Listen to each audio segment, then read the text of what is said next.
because I got like a photo up with the 4 of them, Anna, Anakin, Obi-Wan, Ahsoka, all 4 of them. And I get in there, I'm like the first time meeting all 4 of them after their panel, and I'm like, is it okay if I ask you guys some questions or anything like that? And they're like, no, I'm sorry, dude, because they're kicking people out, like, get your picture and get out, because there's just a long line. And I'm like, okay, happy face, yeah, get my picture. And then right after that, Ashley's like, well, if you got one thing you want to say that's on your mind, you can do that. And I You're like, I broke down. and I broke down. I'm like, okay, if there's anything, it's this that's important. I'm like, yeah, back in the day, you guys, and I started crying, and they're like, what's the matter? But I'm like, you guys saved my life. You guys saved my life. And James was like, oh, come here, man. And James Taylor hugged me. So the next day when I got the Dirge Drape signed by him, I went up to the line and got him to him, and he sees me, and I get up to him like, James, I go for like one of these handshakes. He ditches it and he goes right around. He ditches it, doesn't even go for it. Goes around the table and just immediately hugs me. He's like, "Hey man, how you doing?" I'm like, "Oh, like I knew you, man. Like a different reality. I knew you." But yeah, they knew that they meant a lot to me, and that's like the biggest thing. So after Ashley's thing, I told her, "Hey, I came down from New York. It's my first time traveling alone." She's like, "Oh yeah, I just met somebody also that was her first time traveling alone. She was really kind. Where you come? What area in New York? I have family up there or something. I don't know." And then I said, "Yeah, it's also a special occasion. I came here to meet you guys. It's my birthday." She's like, "Wait, no." And then if you go on my Instagram, Ashley decided to stop the entire room. All of the voice actors and stuff, all 4 of them, the entire cosplayers and stuff that are waiting in line to get their little things signed. She's like, "Everybody, I have an announcement. It's his birthday today. He just turned 21, so if we can all sing happy birthday." I'm like, this isn't happening. This isn't happening. She just signed. They all signed my arm. No, this isn't happening. So you get to see like the last 6 seconds on my Instagram of like the happy birthday, and that's crazy. Hey, what's going on, everybody? Welcome back to another episode of PMP's Den of Antiquities.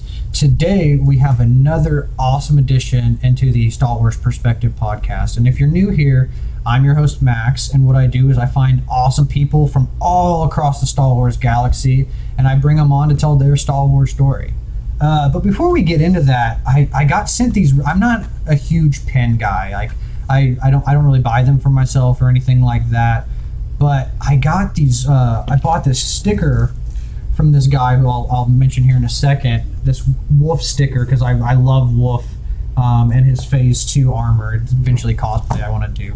But he sent me these awesome Clone Wars style pens, and if you guys want to check these out, I know it's kind of hard to see. It's BCR Custom, and I'll have a link like up above, and then I'll have it down below as well. But if you want to check this stuff out, he does custom stickers, he does custom pins, and he also does custom Lego figures.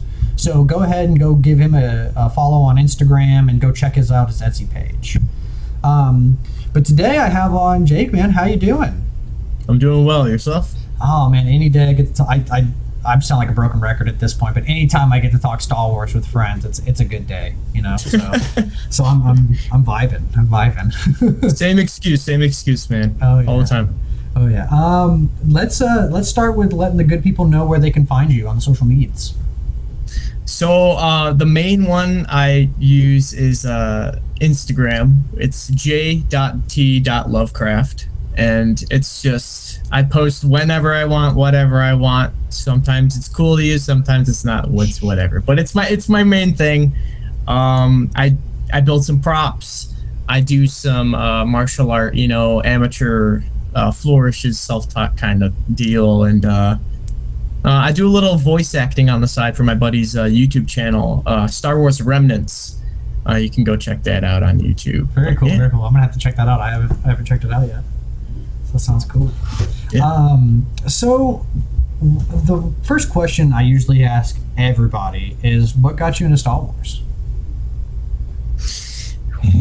It goes way back when. So, the first movie I've ever seen in theaters was Revenge of the Sith. I was born in '01. I just recently turned 21. And I was probably like 4 when I saw it. I remember while we were watching in the theaters, it was like vague flashes of just like scenes. I never have like full completed scenes in my memory as a kid, just like images. And now that I'm older, I can like align those images and like understand more about that. But it was like the Battle of Coruscant, like opening crawl, like Wookiees going like, you know, on Kashyyyk during the battle. But I do remember while the film was being played, my mom was actually covering my eyes while Grievous's mask was exploding, and while Anakin was burning in the fire. She was doing that, and I'm like trying to look through the fingers. I'm like, why? Mainly because I'm a kid and I'm trying to understand why she's trying to hide something from me, because I'm young. I don't even understand. I can't comprehend even what's going on. She just didn't want me to see it. But of course, it's the coolest parts of the movie. Oh yeah, sure. Yeah, but so that was my like film introduction. But what actually got me into playing video games in general was PlayStation 1.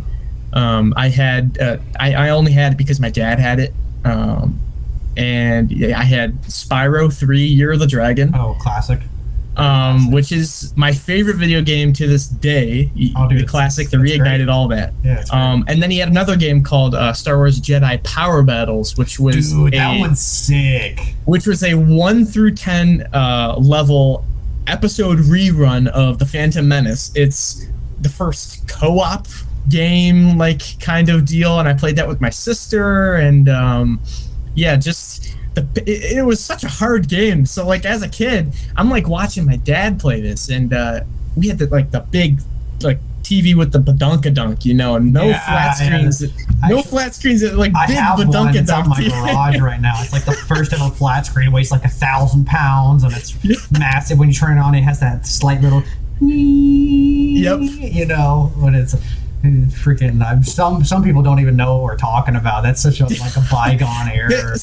Those big TVs had like a cylinder in it for like the red, blue, and green like color dyes for the TV colors. Yeah. And the one we actually had to throw it out because that cylinder broke. So like the blues were becoming this ultra purple. The reds were just like this brown red color, and the greens were like this lime yellow. I'm like, I can't even see what's going on. I'm just getting rid.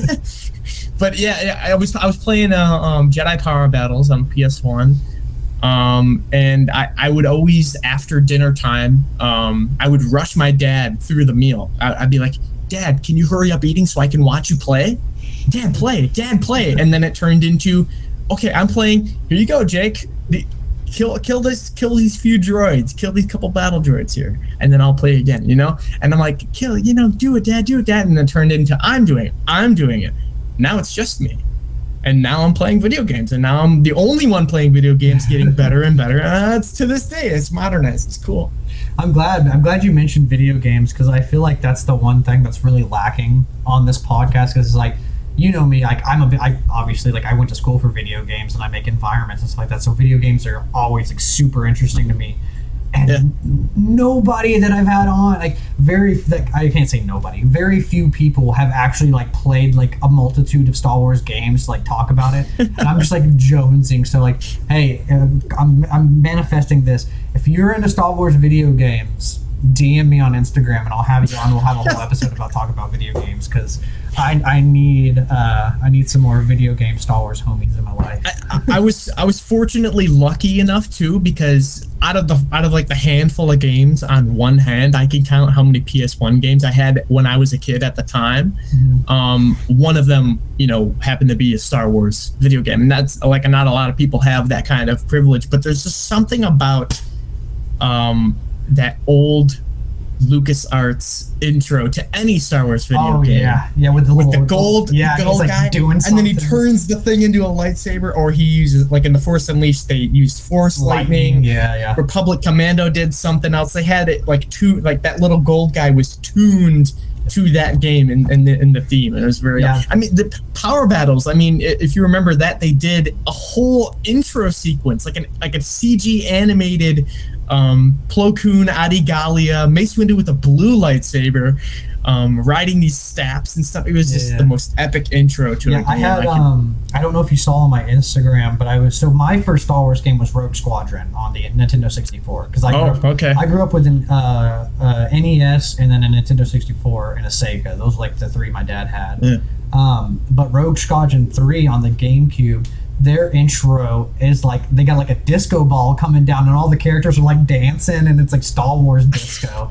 I was like, what is this intro, man? You got Darth Vader like going like this, doing like the freaking Saturday nights. You mentioned the Star Wars disco. It reminds me of that Wii. The Wii. Yeah, the Han Solo like Just Dance. Yeah. We don't talk about that. That's the one Star Wars. All Star Wars games slap minus that one. Like that one's just a dark time. We don't talk about that. I'm surprised because, in my opinion, for like video games, like there isn't really a bad Star Wars game. Even like the so-so ones are still pretty enjoyable. And I feel like as far as like the franchise goes, I feel like Star Wars video games aren't, or maybe I'm just in the wrong groups, aren't talked about at all. It's only the freaking movies. Like I think mainly because the movies are pushed to the general public more frequently than the video games. Right. And I know when people hear the word video game, they take liberties on like characters because I mean we had this conversation the other day with my buddies. It was would you want to see Starkiller be in live action? And I'm like, dude, as much as he's like one of my favorite characters, I don't think I would. Well, not only because like the Inquisitor aspect, my opinion's already out there. I think the concept's cool, but I don't think they get to accomplish anything cool before they die. Yada yada yada.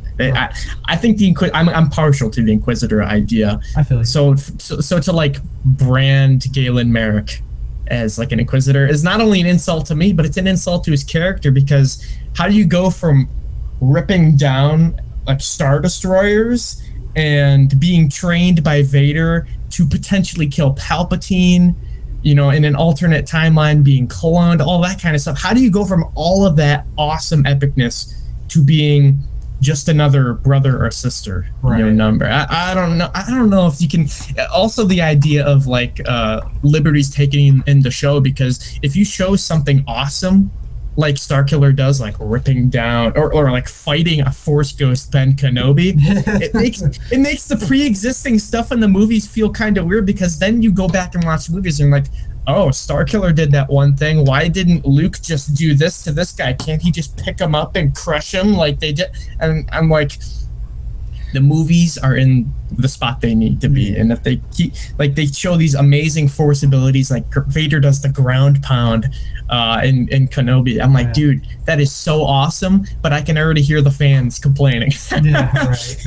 Well, what I thought would be cool for Starkiller, like if they were gonna bring him in, so keep the story. Like I like I added some of Sam Witwer's take, and then like my own obviously pizzazz, because he was saying like a lot of like how he saw it is like a lot of what Starkiller, because everybody says like Starkiller's overpowered, right? Like that's the reason why we can't bring him into Star Wars, because and Sam Witwer was like, well, he's like, maybe some of the stuff happened that Starkiller did, but it was like exaggerated, right? So like maybe he guided the Star Destroyer out of the sky, but it was already fallen. He didn't really do, and I think you could play on that to where I would take it from like the end of the second game, right, where if you actually go for the kill on Vader, he gets stabbed by a clone of himself, right? Yeah. And dude, then make that clone, instead of having Sabayoth, make him Sabayoth, dude. Like I think that would be like so freaking cool, And like I forget what company asked them. I don't know if it was IGN or not, but they asked Sam in an interview, and they're like, "Any talks for a Force Unleashed 3?" And Sam was like, I had a lot of people, coming to me, that kind of stuff, and he basically gave the nod to, if it were to happen, it wouldn't end so well canonically for the character Starkiller. It would be like an official death.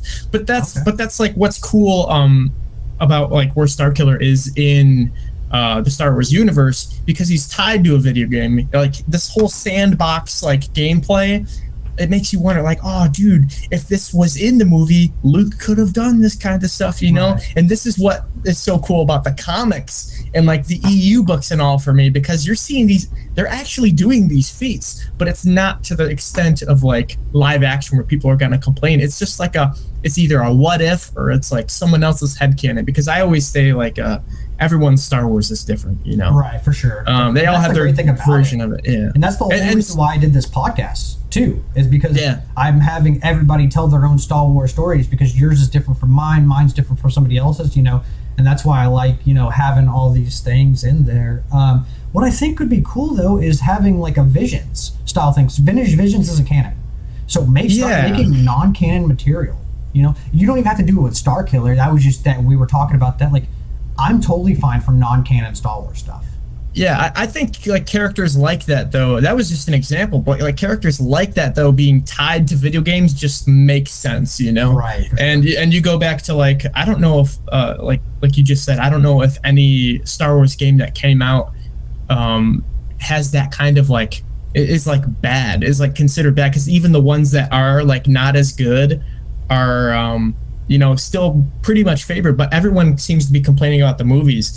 But before like all this media for the movies and all these comic books and stuff came out, take like the Phantom Menace video game, that like top like bird's eye view scroller with Obi-Wan, that was so glitchy, programming was shot, but people weren't complaining like to the extent, and I can see why, because like the internet hasn't been like fledged yet. It was like just starting. And that's like unfortunate to hear when like recent Celebration, like it only took until recently for Ewan McGregor and Hayden to see that, you know, the Star Wars that they made for these prequel fans actually appreciated it. Right. The main people with the bad voice were the critics.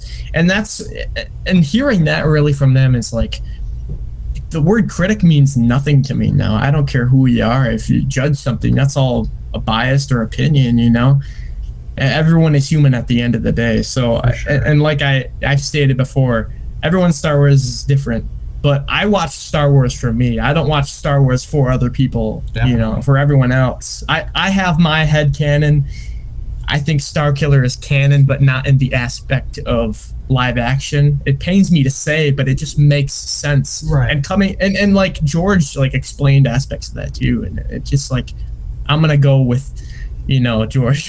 This one is kind of I think it's cool because, like, for instance, like you've read Plagueis, right?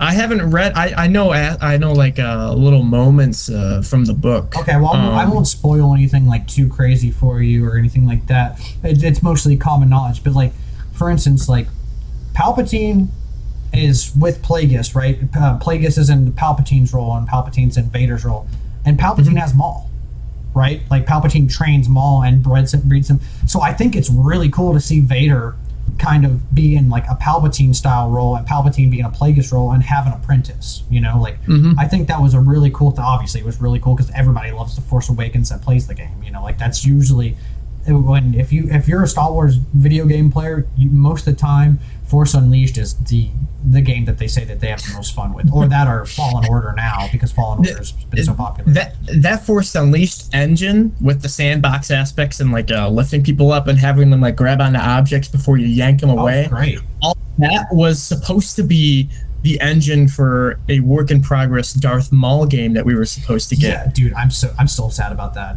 I'm still so sad. Like, I'm sad and happy because we got what we got with the Force Unleashed. But I'm sad because if you see the trailer, and then you know what we got, you're like, oh, dude, it could have been a different story.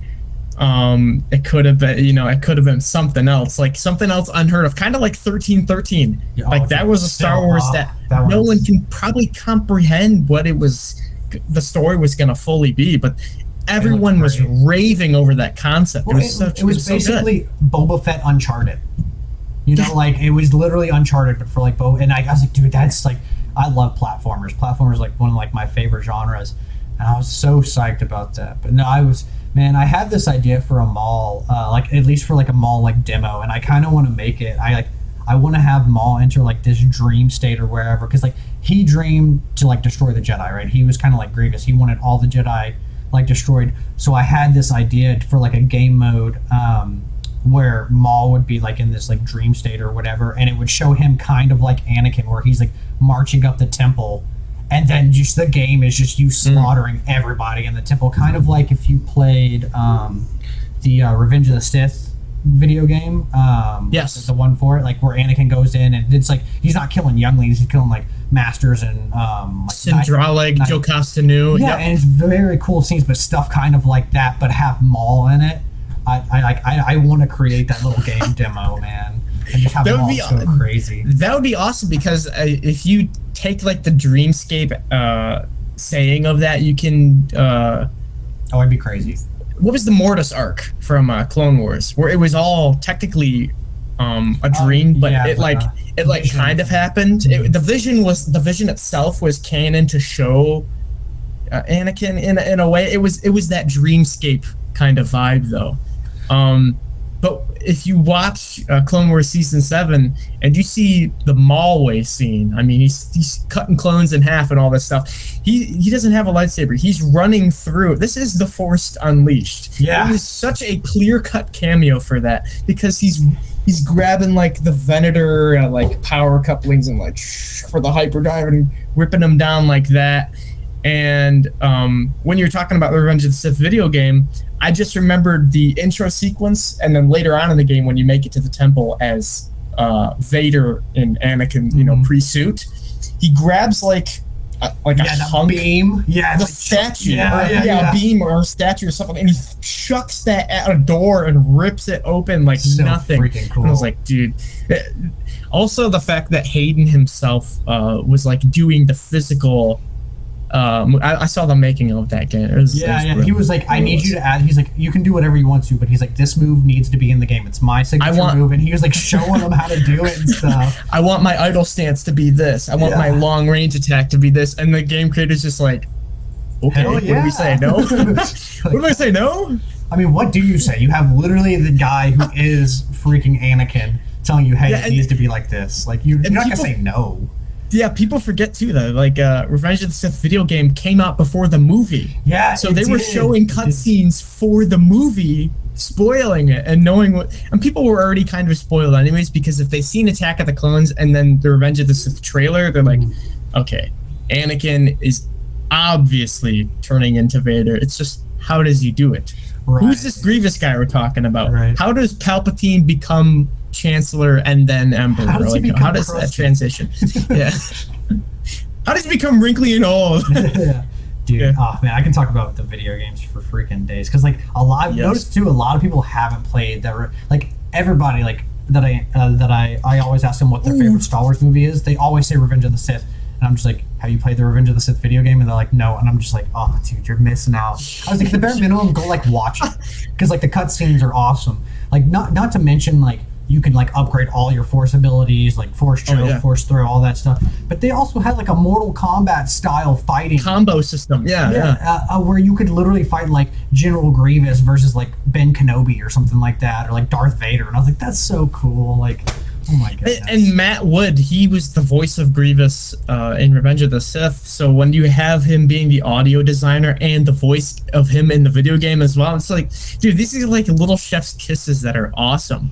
And one thing, I don't know if you picked up on, but this is the preliminary or like pre-stage idea for the grapple droid.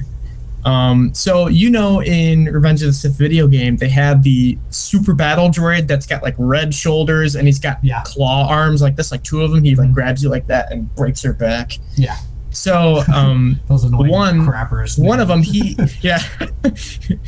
in the Revenge of the Sith deleted scenes where Obi-Wan and Anakin witness Shaak-Ti being stabbed from behind by Grievous. They cut a hole in the floor, and as soon as they make their way through the water, those grapple droids come down. They were supposed to be in the movie.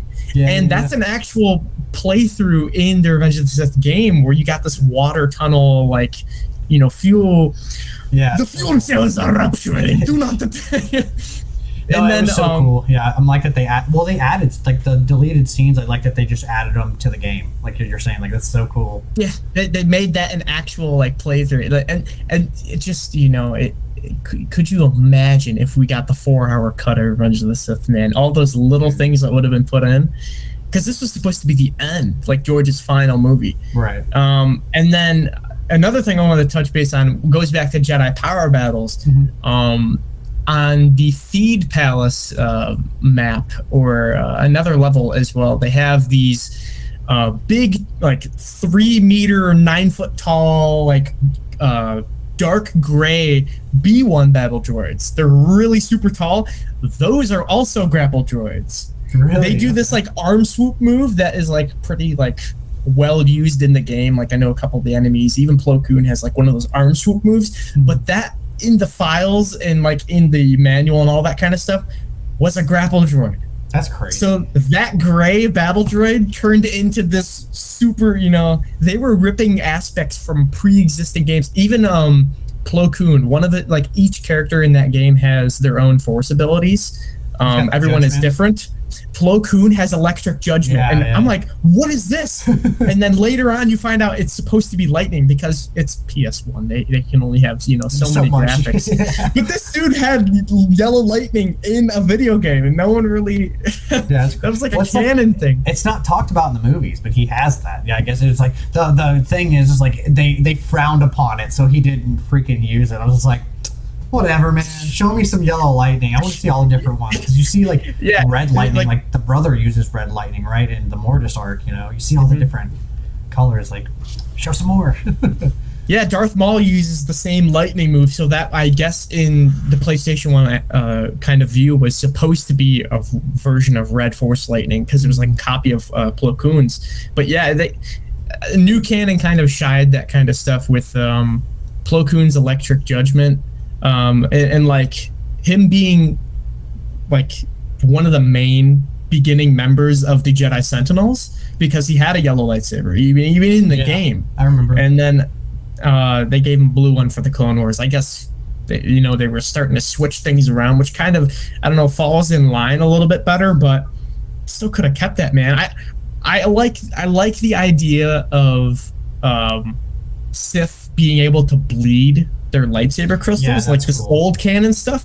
I love that idea with like this new idea, like, okay, they're blue if they turn to the Sith, they're bleeding their crystal red. That's cool. But even the old like way of looking at it, though, like if you find a red lightsaber crystal that's non-synthetic, it's supposed to be like one of the most rare colors out there. So if you have that knowledge and you play power battles, you see Adi Gallia reverse gripping with a red lightsaber. You're like, cool. Yeah. She's a Jedi, she can't do that. It's little stuff like that. It's pretty cool to see on. But old canon gets rewritten, retcon. Kind of stuff.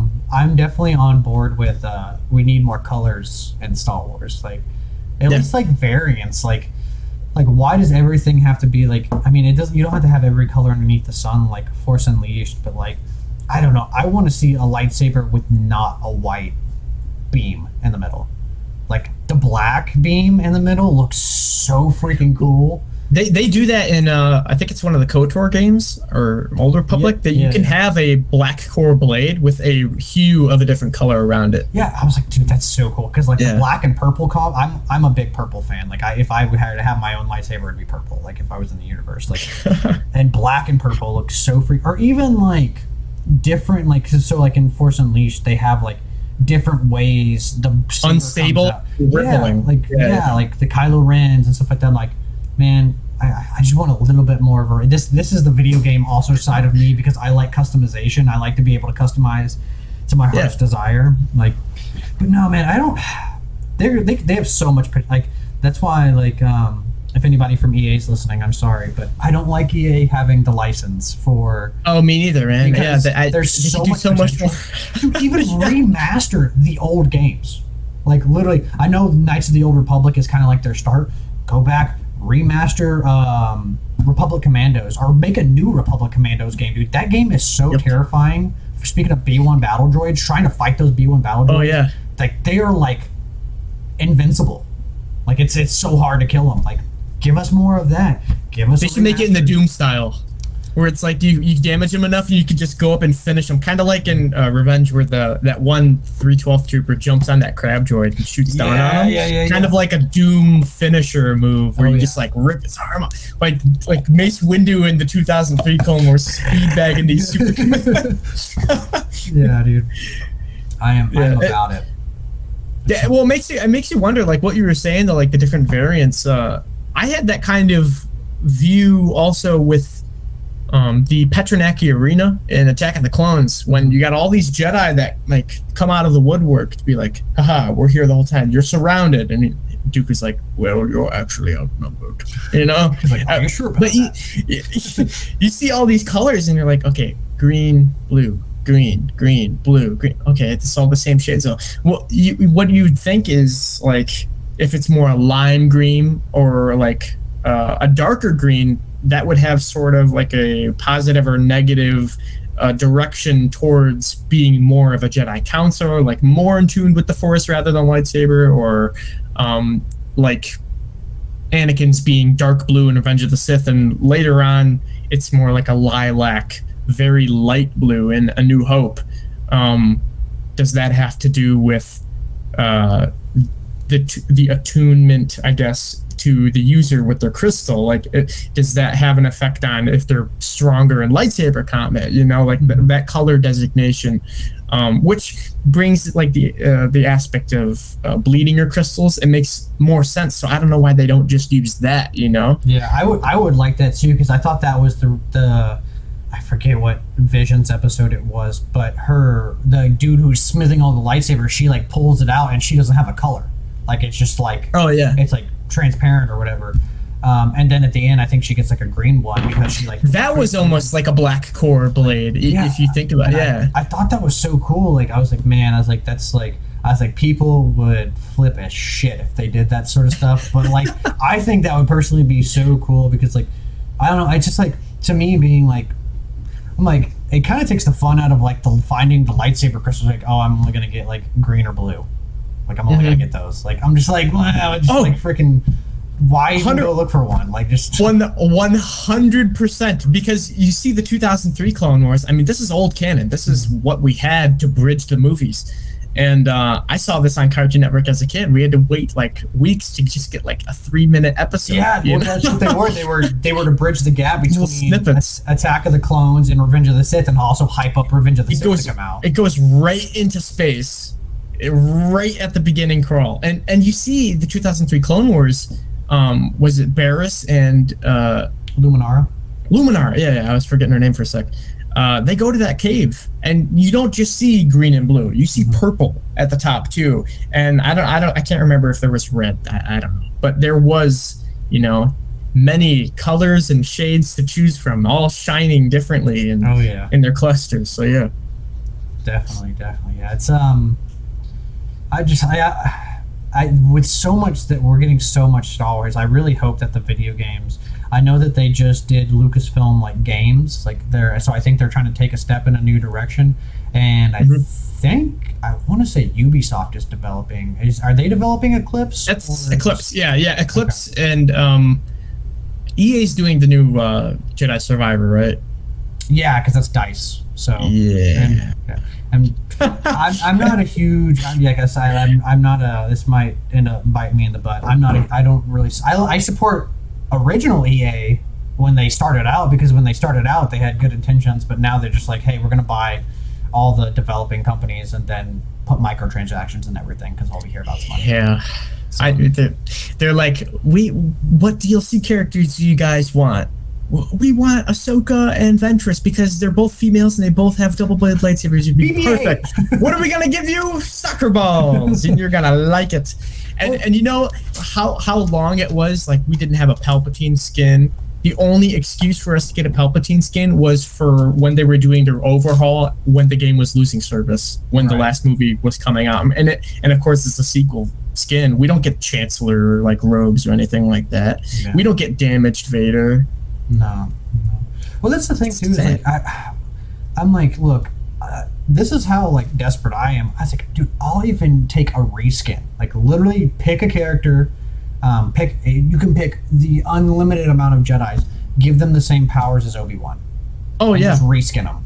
Screw the ARC troopers, make them all a character of a legion that you want to see. Have the ARC trooper support class be like Rex, and you can change the skin to Cody or something. I don't understand why they didn't, like, because literally for a lot of those, it's just retexturing them. Like they already have the texture, like it's texturing in an alpha map. Because you probably, like, for instance, like Jesse has the Republic on his thing. Like literally, that's just an alpha that you stamp on the clone's helmet. You got Super Battle Droids. Ariel is just another Super Battle Droid with like a V. That's why I'm just like, dude, there's so much with just like so little tweaks that you can do. And like, honestly, like you're going to have some people who complain just because people complain. But I guarantee you, like, to be able to play as like Fives or Jesse or like you said, Rex or some people. Oh yeah, dude. Some people were bringing these characters in mods, and the mods were starting to look better than the game itself. They had great.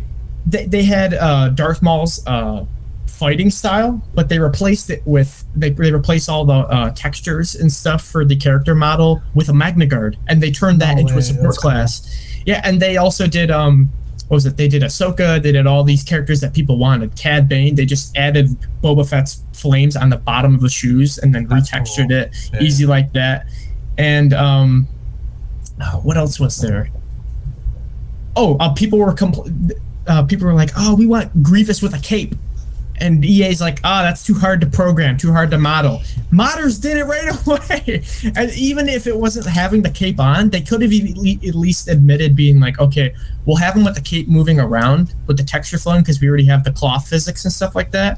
And then when he does his claw rush move, the cape just like clips off and disappears and then just like reappears on its own. You know, video games sometimes do that kind of stuff. But they didn't even want to do the effort. No effort. No, it's so weird because like they have capes. Like I think who has a cape? Vader has a cape. Who else? I mean, they have like Anakin and Obi-Wan like in their full Jedi robe. Like that's basically the same thing as with the claw. Like I get like definitely the claw would be, but there's workarounds for that, like the crawling and stuff like that. Hell, even like literally just have it like maybe not static, but like how hard is it? He's crawling and literally just have the cape flowing like this. It's not that hard. Yeah, like flapping. Especially with like the engines that they're working with. It's just they don't want to. And I guarantee you, it's not even DICE. It's EA not allowing them and giving them the money to do it, because I guarantee you, DICE wants to put as much into it as they possibly can. But they want to get as much money out of it as well in a short amount of time, and then cut it off. Boom, just like that. They didn't even get that 5,000 kill Darth Maul skin that I worked for to canon, you know, like, right. I know they had like non-canon skins in the game, like that one Grievous Ember, like damaged one. Yeah. But dude, you could have at least got the one you were trying to do right. Like his legs weren't even correct. Like the modders had to like retexture it to make it look canon. His like shirt that he was wearing wasn't like the ripped hooded one in the show. By the way, we didn't even get a hooded Maul. I just wanted to throw out there. Like it was like a dad. It was like a workout dad shirt or something, like a gym vest or something. Like come on, man. And then we get like Phasma and Finn, two biggest like cheap heroes. I'm like, I don't want to play this anymore. Dude, it sucks because like the game looks amazing and plays great.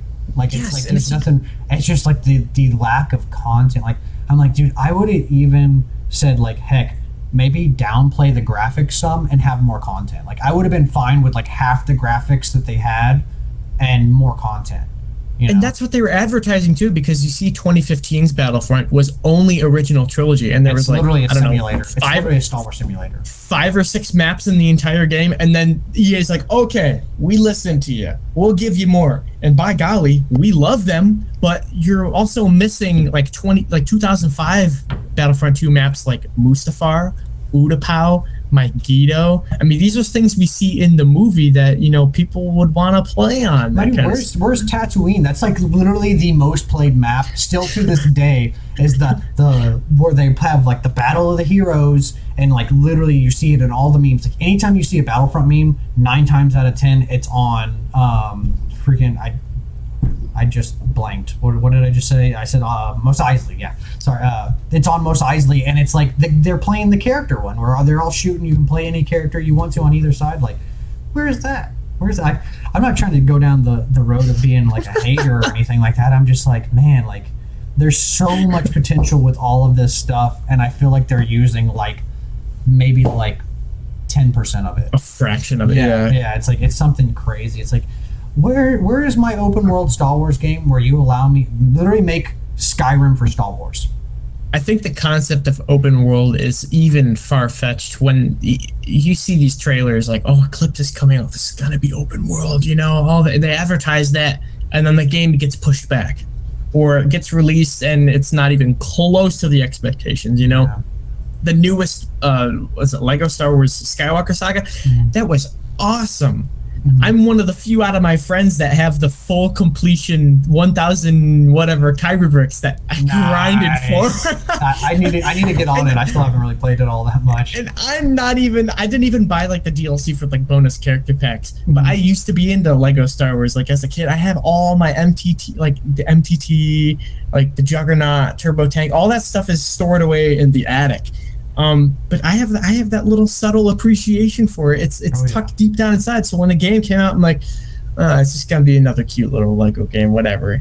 And they ran through each of the movies like fairly well. The free play was awesome. Space combat was like just like Battlefront 2, which is like considered, you know, the best. I haven't played this. Like I said, I've been so busy doing.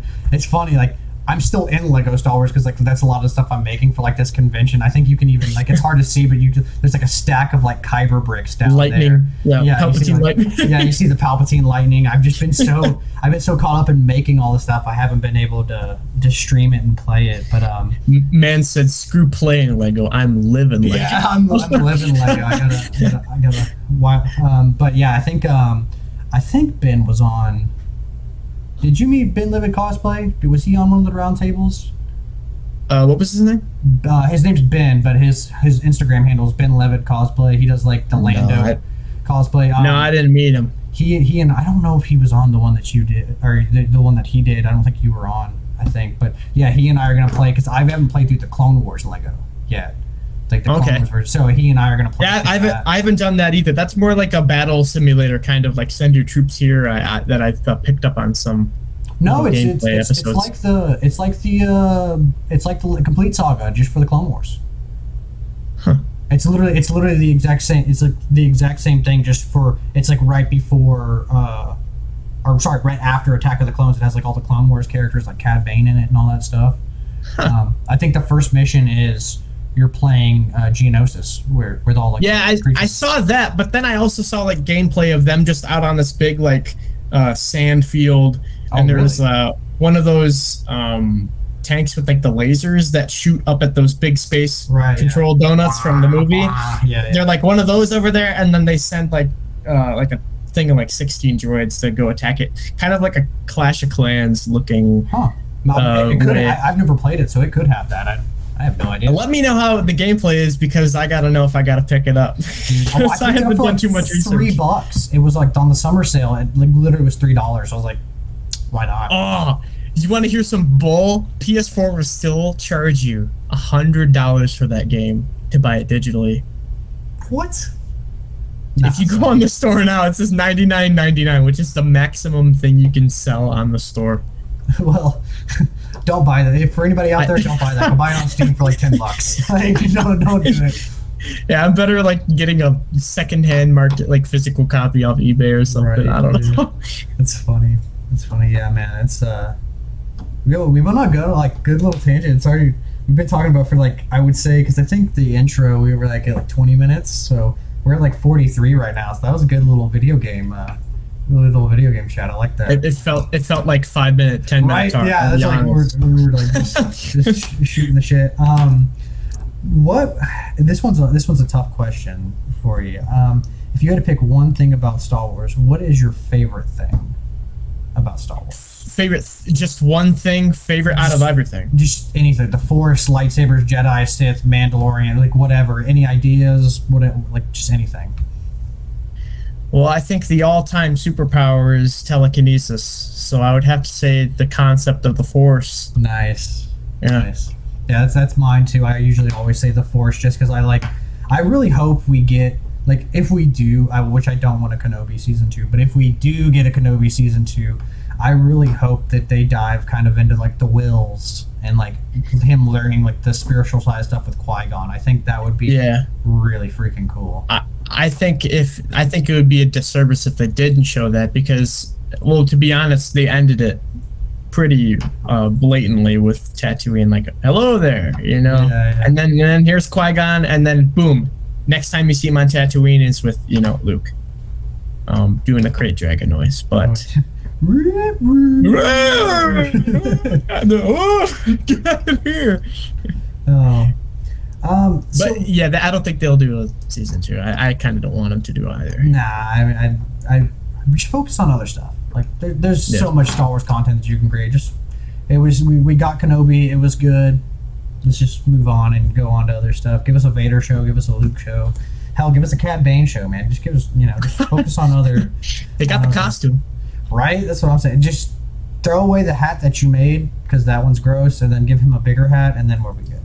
I love that. Ain't the quack they're calling the stifling slimy. Yeah. Or hell, give us a Boba season 2. Boba needs a redemption, man. So we get Boba season 2. But what kind of you've shown me a lot of your collection through like a lot of the podcasts and roundtables that we've done together. What kind of got you into the spark of like collecting? Was Star Wars like your first kind of like collector's itch, or did you have something else? And like what kind of sprung you into? Was it just your love for Star Wars that sprung to Star Wars, or did your dad collect them, or what was going on with that? Yeah, so as a kid, even before I was into Lego Star Wars, like every Christmas I'd be like, I want this one, please, please, please, please, please. Toys R Us was, God rest Jeffrey's soul up there. Supposedly they're supposed to be making a comeback. Yeah, I don't know. I haven't seen it yet, but like apparently. Dude, Toys R Us is the way. Even I'm an adult. If Toys R Us was near me right now, I would just go in to just walk around and look. I don't even want to buy it. I'd just walk around and look. Especially with toys now, like you go into anything like Walmart, Target, anything, it's barren wasteland. Dude, I wish I had the Nerf guns that I had like now as a kid, dude. I would be. I had the bowcaster one. I had the Chewbacca bowcaster one. And the thing, I'm so mad, dude. I lost in storage. I had a Millennium Falcon, like a life-size one, and then I think it's like the Ace 170. It's the ones in Revenge of the Sith. Oh, the ARC 170s. ARC 170s. Yeah, I had X-Wing those two. Prototype. Yeah, and I freaking lost both of them in storage, and I'm so mad because like now you look at like any Millennium Falcon, it's like $600, $500. Like I can't. It's all this stuff is going for insane. Honestly, even some of these like comic books, all that stuff, and I'm just looking. I'm like, I'm glad I got it when I got it, because if I was to buy it now, I would not own it. Dude, toys in general, man, like, have gone so downhill. Like, I don't know what happened. I don't know if like consumerism just isn't where it's at, or like maybe it's COVID or whatever. But like, man, I remember back in the, I don't you might remember this, you might not. I because you said you were born in early 2000s. Dude, the shelves were freaking stocked. Always. Oh, dude, as a kid looking up at the Lego aisle, my neck was 90 degrees. I was staring at the ceiling in it when it just never ended. And now when you go, you have, which for some weird reason, the only thing I'm able to find when I go to the Star Wars, there's a lot of Grogu stuff, like a lot of plushies and stuff like that. Yeah. There's those really crappy lightsabers with like, it's like an X-Wing pilot, but it's a lightsaber. It's Darth Vader with a lightsaber. And then you got Lando. Nobody likes Lando, or they overproduced Lando. Or Jar Jar Binks. Yeah, or Jar Jar. Yeah. The Black Series figures. I don't have any of the Black Series figures, but dude, going back as a kid, like going into like Walmart, and my birthday, my parents will be like, okay, like this is when the probably like 2009, like when the Clone Wars was like coming out, like the second Clone Wars, I mean, and like, okay, you can pick one, and I'm like, one? Oh, need a minute. I'm like, oh, there's a Magna Guard, there's a bomb squad trooper, it's just like the biggest crisis I could ever have. Dude, they were eating it up. Like I was just such a, like, my parents were like, okay, they said the same thing, you get one thing. I was like, okay, but like, what if I got two things, but they're smaller things? Oh yes, bargaining. Yes, I did this as well. Yes. I was always the bargainer. I was like, okay, so what if I didn't get something like you're like, oh, you got like nothing over $50. Okay, but like, what if I got two things and they were both like $20 each or something like that? I always did that crap with my parents, man. Giving them like the I always say like it's like the Puss in Boots stare where he's like looking at him with like the big cat eyes. Yeah, it's like I do the same freaking thing. If we had our adult money like we had now, and we were in the era of like when these toys were on shelves, I'd be broke. I'd have no money. Gone. No words. Yeah. But back to what you were talking about before, like what got you into collecting. My dad, like before Lego Star Wars, my dad had every single Kenner figure released. Yeah. And before he showed me his collection, years like before he had it sold, and he still to this day is kicking himself like, oh man, I seen some of those. I know one of these YouTubers out there created a massive sin. I seen a recent video and it was like every single Star Wars Kenner figure in a plastic tub, melting them because I hate the newer Star Wars movies. And everyone's rightfully so angry in the comments, but more so justified in the fact like, dude, you know what kids would play with this? And said you're just burning it because you have some sort of ego over hating the newer movies. These are figures from like the older movies too, by the way. Yeah, he's just straight up ruining. I'm like, dude, there's better outlets. Like, go take a boxing class. Go work out. Go do something. Go make money by selling them or something. Go do something else destructive. Go play some Grand Theft Auto for like an hour and then you'll be fine. Yeah, like, said he got a rise out of people and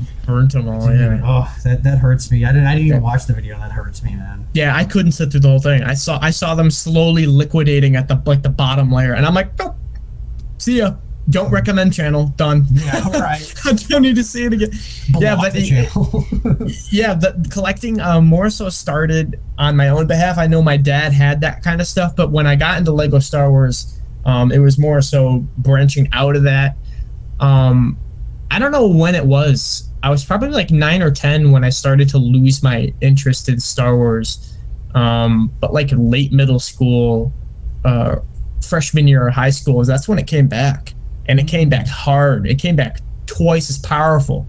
And to this day, it's still like that. Same. I feel that. So this day, it's still like very mine was because I got tired. Like I'm a prequel baby. You know, like I missed Phantom Menace, but I was in theaters for.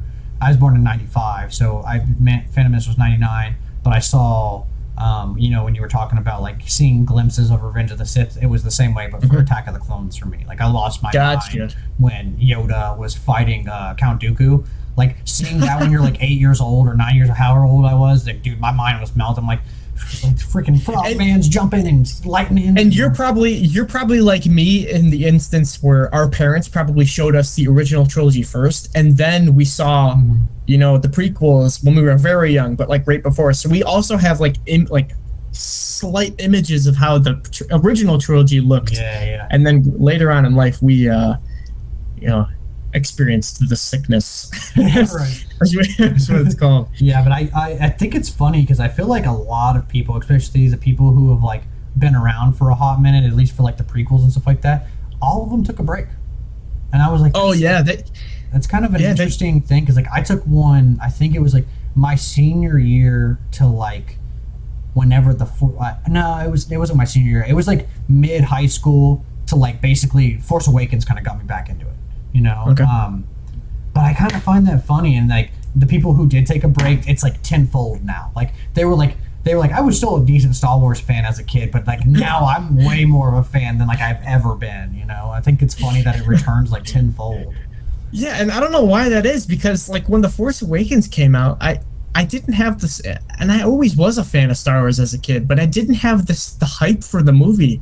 I didn't even know it was coming out, which was shocking because my parents knew, and the reason I went to the theater to see The Force Awakens was because my parents were like, we're doing a family movie trip kind of deal.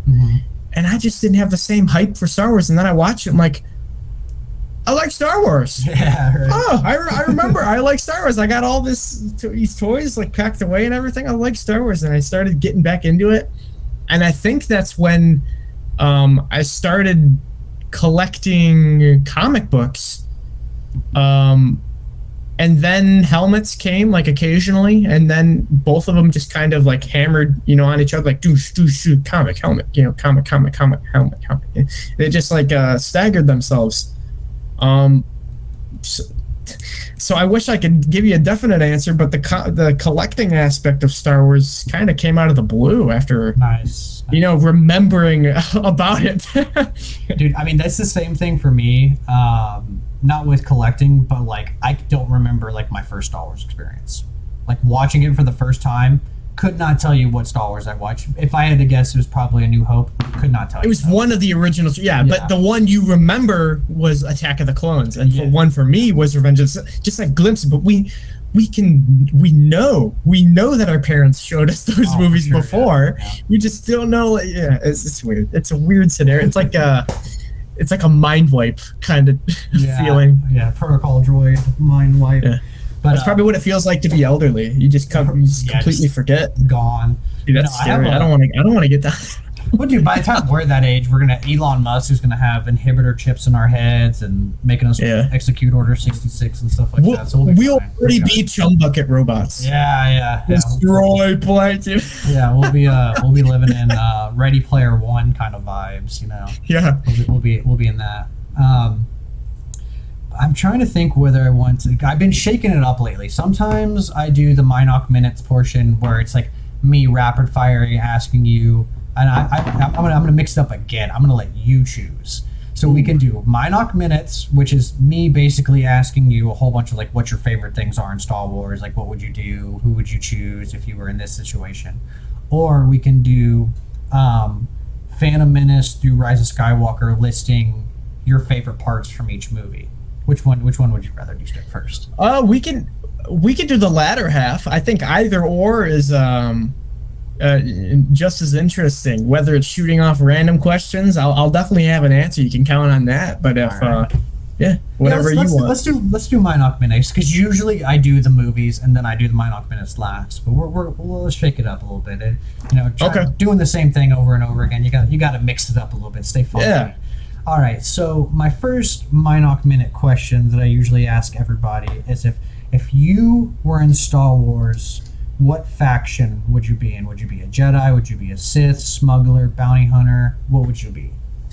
Hard to say, because every one of my friends says this. They're like, dude, if I lived in Star Wars, I would love to be this character. And I always tell them, you wouldn't love it because you would die. And they're like, what? And I'm like, dude, I don't care how safe you are, everyone in Star Wars dies somehow. Right. Yeah. No one is safe. But I would probably be aligned, working for the Separatists.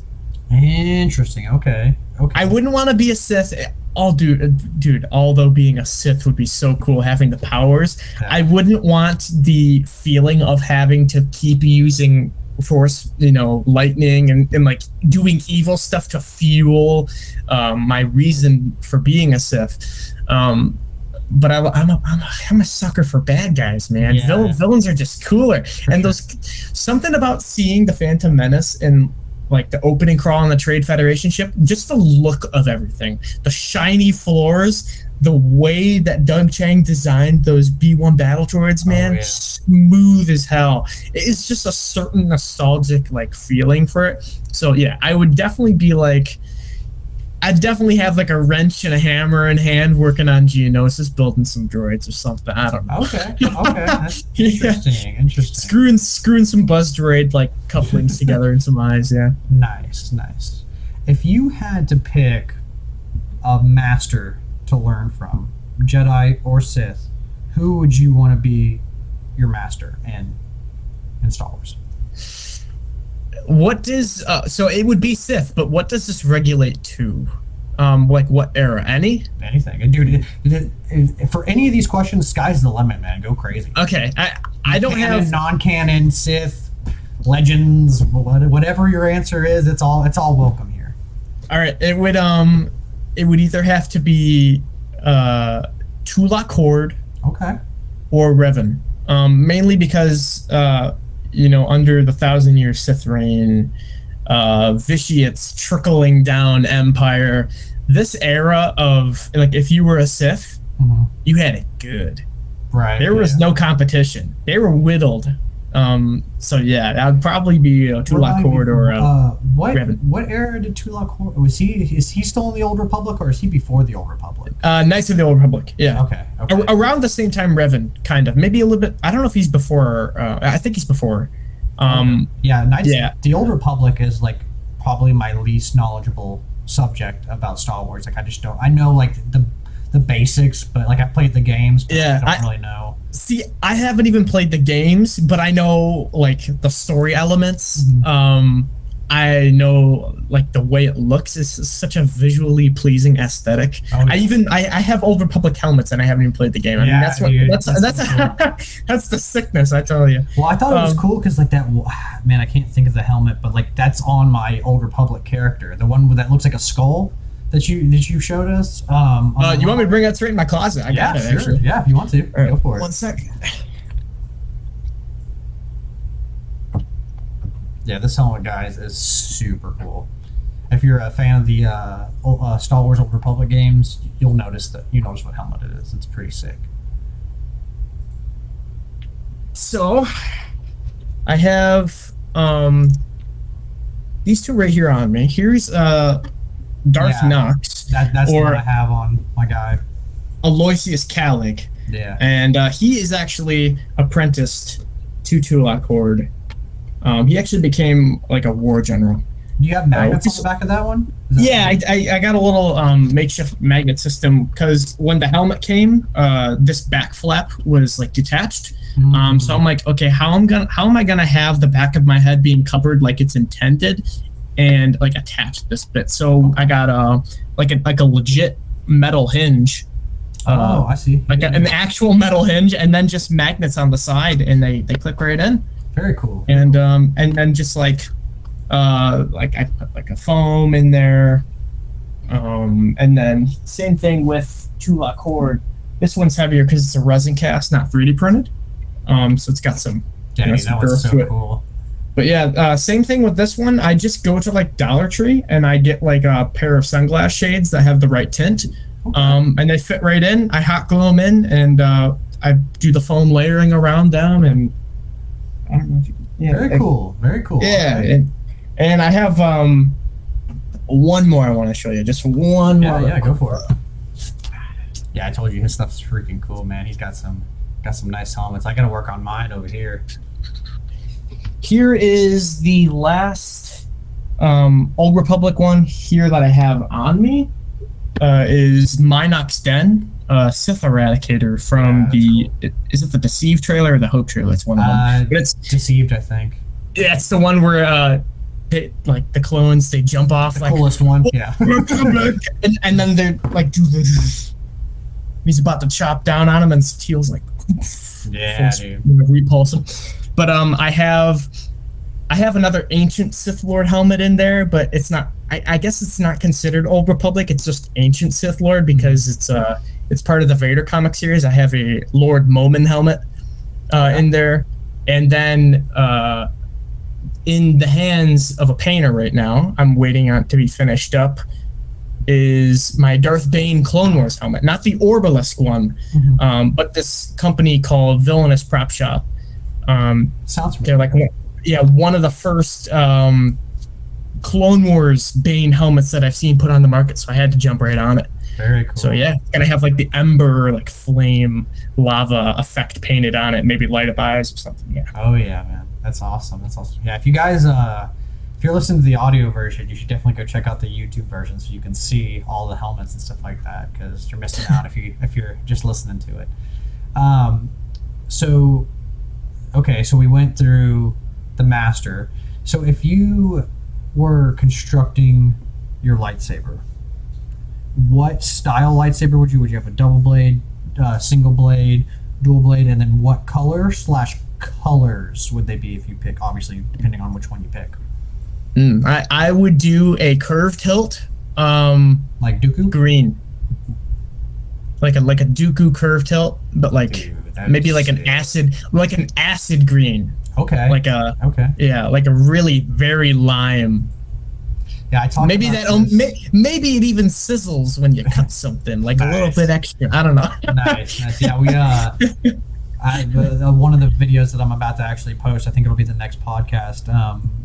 Golden Guy Pictures. He was saying, he's like all the most badass Jedi have green lightsabers. He's like, in Star Wars, he's like, you look at it, and if they're a badass Jedi, they have a green lightsaber. I guess minus Obi and Anakin, but like, Qui-Gon, Luke, like, so many just have like just the green Yoda. All of the badass ones have green. That answer is also subject to change. Along with like my favorite soundtrack of Star Wars is probably the Phantom Menace, and then it goes to Revenge of the Sith or Return of the Jedi. It like switches. Yeah, so these like what is your favorite lightsaber and color is subject to change at any time. Like someday I might feel like I don't know, I'm feeling like a double bladed, maybe one blue, maybe one purple. I don't know. Right, it's whatever. Spur of the moment. No, I feel you. That's why I used to do, instead of like the movie ranking of like your favorite thing about each movie, I used to do a movie ranking. Like you rank your, and some people had problems with ranking their stuff because they were like, oh man, well, like depending on the day, it could be this or it could be that, So I ended up changing that question a lot. But yeah, there's a lot of people who are like, yeah, depending on the day, it could be red, and tomorrow it could be white, something like that. Like it could just be whatever fits with the mood of the day. He wakes up, birds chirping outside of his window. Yeah, goes into his walk-in closet, tries to pick a suit. Do I feel like slaughtering some younglings or protecting the peace? Red. What would you say if you had to? You can do. I usually do top 3 because some people struggle with top 5, but you can do top 5 if you want to. Favorite characters of all time. You can do 3 or 5. I know. Also subject to change. Yeah. Just do what you're feeling right now. I'd say the majority of the time I'm leaning towards Maul being my favorite character. Very cool. Just his whole background, all that kind of stuff, relatable in aspects. Yeah, you can have like a whole Maul shrine, like in that back thing. Yeah, the Lego Maul. Yeah, I pulled up some stuff right here, but like back here, I have like a whole shrine dedicated to him, where like the whole Detolf cabinet is just him, and like a whole bunch of stuff from him. Yes. So yeah, Maul is he's like a lot of the Sith out there. Some of them are just too angry to die. Yeah. Revenge does wonders for the will to live. Oh yeah. It's just no. But yeah, he's like, hello. Maul is most likely gonna be my favorite the majority of the time. Anything Sam Witwer, honestly. Starkiller's pretty up there too, just because playing the game on the PS2, how long the playthrough that was, and then they remastered it on PS3, like a little bit different, like remade it.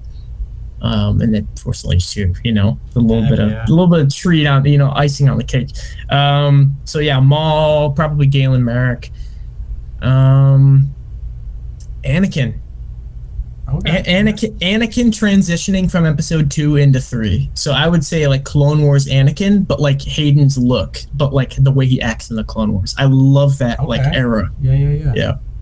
Those little side missions, comic book stuff. We talked about this on the round table. I know that in Kenobi, was it episode 5, they were doing the training sequence.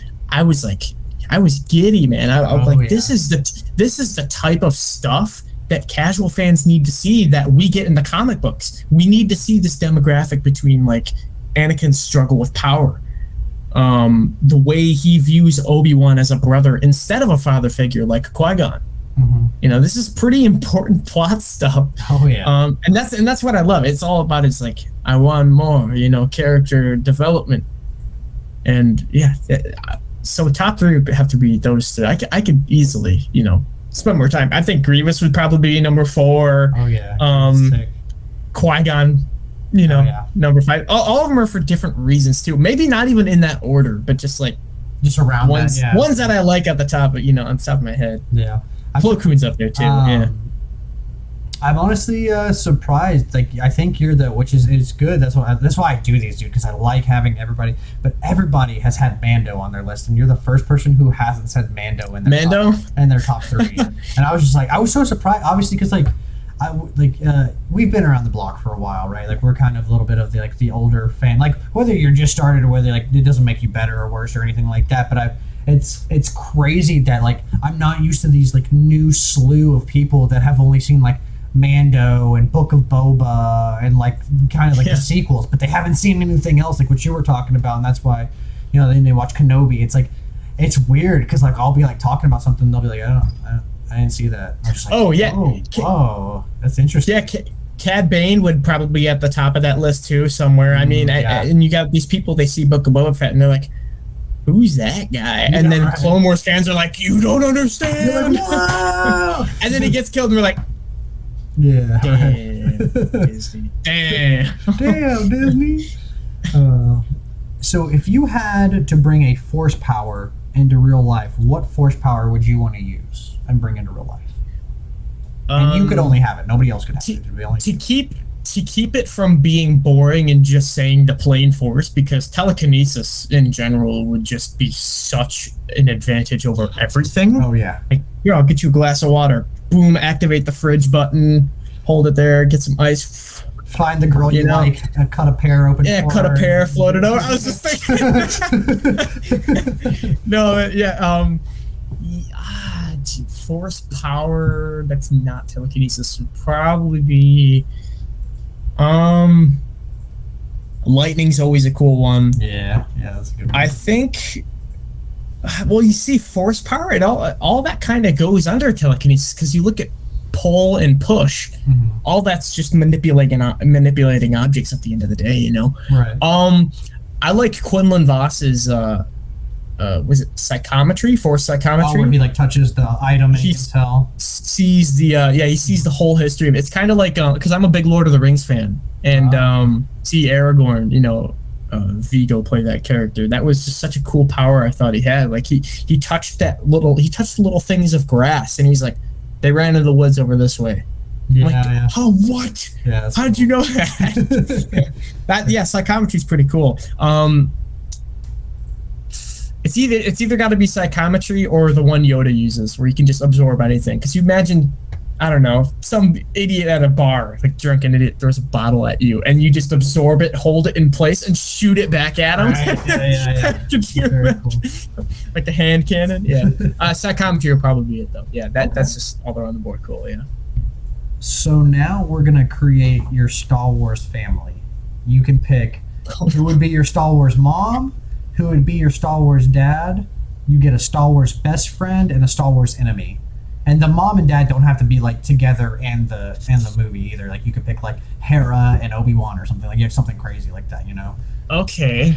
But we'll start off with the mom and dad, and then we'll go the best friend. Wait, what is it? Okay, so mom, dad, and then what? Best friend and then enemy. Okay. Enemy Watto, because I want to slice that little Toydarian out of the sky. Don't work on me. Eddie, that is you, Eddie. Some deadbeats that owe me money. Only money. Nah, I hate Watto sometimes, but yeah. That's just an easy one too, because he's not one you got to worry about. Right. Friend, dude, Qui-Gon. He has such an insight with the Force that it's just like he's too good for the Jedi Order. He knows.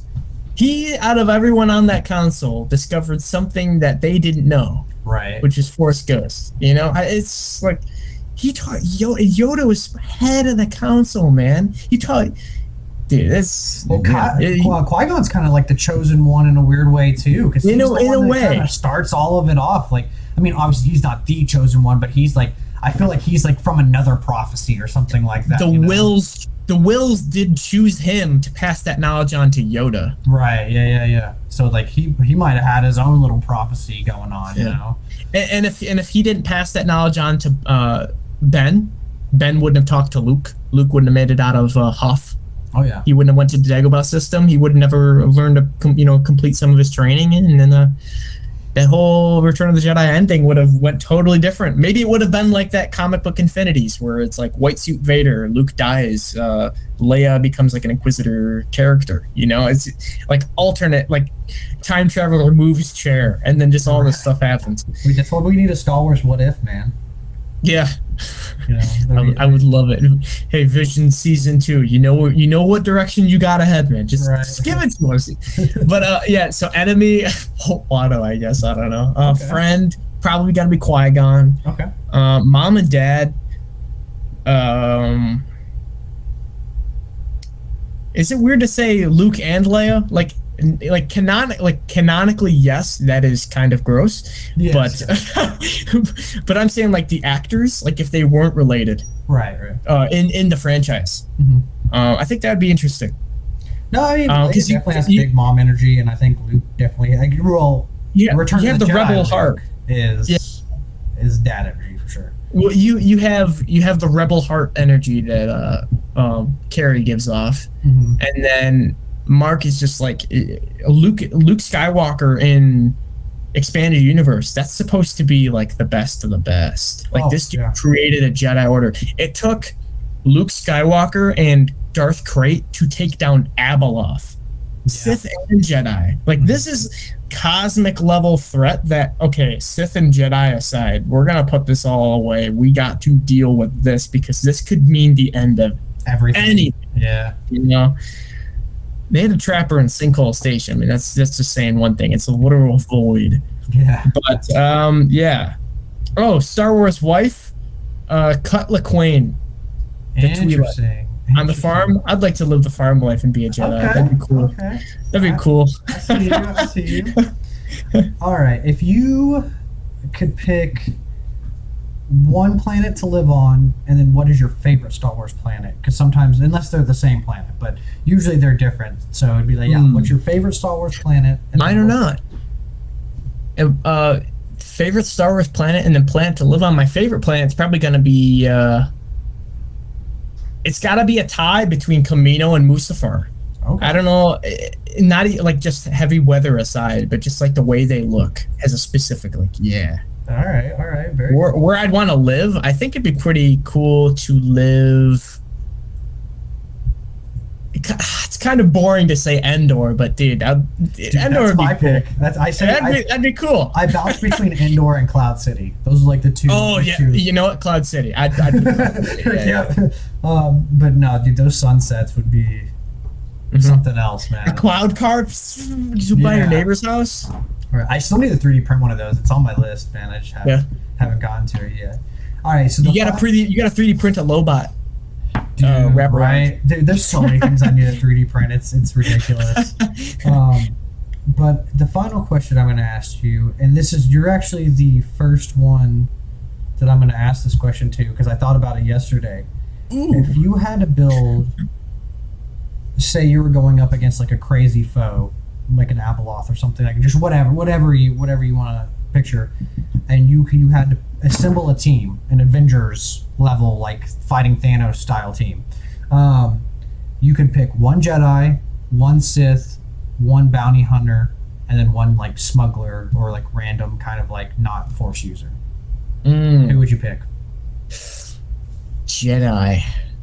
Well, seeing as like the big baddies of Star Wars that are kind of like hidden entities, like Abeloth, like that's not really tapped into live action. I mean, they touch on that concept kind of in the Clone Wars with like the father, the son, the daughter, like who's the mother, and you get that later on, but just something crazy. It doesn't even have to be like Abeloth or something. Just some like crazy event where like everybody's got to band together. I don't know anything crazier than Abeloth, so I'm just gonna prepare for something like Abeloth. You know, fair enough. If it's something less than her, then even if it's overkill, okay, at least I got my team. Yeah, right. I'll do Luke because you know that's classic. He's supposed to be the best of the best. You know, he does what Anakin couldn't do because he doesn't have the same attachments. Kind of with Mara Jade, he has a little bit of attachment, but not like in the sense like it's gonna turn him or anything. Right. So Luke would have to be it. Sith. I'd just like to see. I don't know. I'd like to see like an ancient Sith, maybe like Malik or Malgus, either one of those guys. Cool. Those guys are both tanks. Oh yeah. Tanks in the Force. Force. Bleh. What was it? Bounty hunter and then smuggler. Bounty hunter would probably be. I'm a big Bosk fan, even if he doesn't do a lot. I just want to see him. Dude, he's awesome at Battlefront, so he might be. Dioxys. Yeah. That'd be the bounty hunter. Or really just like, it doesn't have to be a smuggler, but just like any, like, I guess, like, not a bounty hunter, but like non-force user. So like, you could be, I know that because like smugglers, we don't really have that many smugglers, but like, for instance, like you could, I don't know, I mean, I guess you could consider Chewbacca a smuggler because he works with Han Solo, but like, that's what he's labeled as in the Lego Star Wars game. Is he just labeled as a smuggler? He's a smuggler. Okay. Yeah, but it's really any non-force user. How about either one of the Royal Naboo guards, Panaka, or Typho. Either one of those guys. The guy with the eye patch and the guy, the black dude from the Phantom Menace. Those guys are awesome. Very cool. Yeah. Very cool. All right, man. That's a good little lineup right there. So. Now we just got to figure out the it makes no sense though. No, I mean, you would never have that lineup anyway. Like with any characters, you know, they wouldn't be lined up. It's just more for fun. But yeah, Luke would end up fighting like one of the ancient Sith, but before even dealing with the big baddie, right, Bosk would end up, you know, in a gunfight with Typho and Pinocchio. Yeah. So. Now I guess we're doing the other part, which is your movie ranking. So going from the Phantom Menace to Rise of Skywalker, list one thing that either you really love or that's important, just something that you find significant to you from each movie. Okay, Phantom Menace, just the art style, the specific nostalgia of seeing like that whole era as a kid. You know, power battles means a lot to me. I mean, you were mentioning a little bit off track, but a quick mention of that one Visions episode when you're talking about the lightsaber building and that girl turning hers on didn't have a color, but it was super long. So when I saw the super long lightsaber, it reminded me of that power from Power Battles. You get like a temporary 20-second super saber, right, it just like does double damage or something. I thought that was pretty cool. But just like the aesthetic of the Phantom Menace is. Even if the story is like whacking people's eyes, it's just it holds a near and dear place. Oh, it's great. Attack of the Clones, I love the way that they show a little bit more how the Jedi Temple works. I like that whole era is more so closer to the Clone Wars when it comes to the very beginning, because you get these like little arcs, like Django's scenes in Attack of the Clones were just awesome. Like you see Coruscant, the toxic dart. Oh, who could have done it? Now it's like a murder mystery. Yeah. Kind of necessity. I like that. Saber dart. What do you know? Kenobi. You want a cup of Jawa juice? God, I every time I think of you can even ask like my family and stuff like that. Like I'll just be like it's one of the random things I spurt out. I'll be like, what do you know? What do you know? Saber dart. And I say that like it's like one of my lines. I just like they'll be like, what do you even? So I'm like, I don't know, man. I just sometimes I gotta just say it. I don't know. the inner punk crow comes out in you. Yeah. Depends on how big your pocket is. Attack of the Clones, that would pretty much be at the era, that kind of stuff. Revenge of the Sith.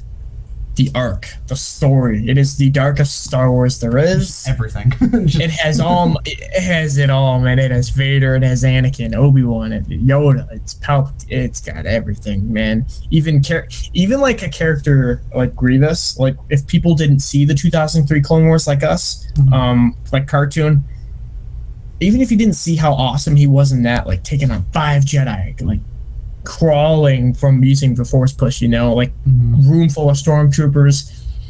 Stormtroopers? Hello? What? Dude, honestly, I was like, yeah, stormtroopers, yeah. Let's see it. No, but even if they didn't see that, like you gotta admit, like the design of Grievous is just like it's badass, man. Oh, it's super cool. Even when they were creating it, like they're like, okay, what scares people the most? They're like, okay, no eyes. Like bug mandibles, alien, but in like a shell. This is like what he's supposed to become. Like all these little metaphors and stuff. Revenge of the Sith just hit it all. Like every single planet, the plot lines, it was good. And I so wish we could have got a 4-hour cut. Oh, dude, yeah. Yeah, for sure. Grievous is like his like actual like species. They look pretty intense too. Oh, the Kaleesh, yeah. Well, his mask is inspired off of their war helmets. Right. Yeah. Yeah. So I like that in the Clone Wars because they left that canon, his backstory with Dooku shooting him down. The Visionaries comic shows that. It shows Dooku sending a missile towards him, and like Grievous like hovering in this like green bacta tank. He's got like bandages on his arm. He's cut in half, basically. Eyes are white, wearing a Vader respirator, and he's like floating in the water. And it shows like Grievous sitting on this throne after he's done being fully built, like just genuinely pissed, man. He's like looking around. Dooku comes in, explains to him the situation, and something mentioned him being a droid. He lost it, and he just started killing his own bodyguards. Like, I'm not a droid. I'm death incarnate, or something along the lines of he said, like, dude, this is how you introduce a character in like the Clone Wars and all of that. Oh yeah, Grievous's lair was an awesome arc. Yes.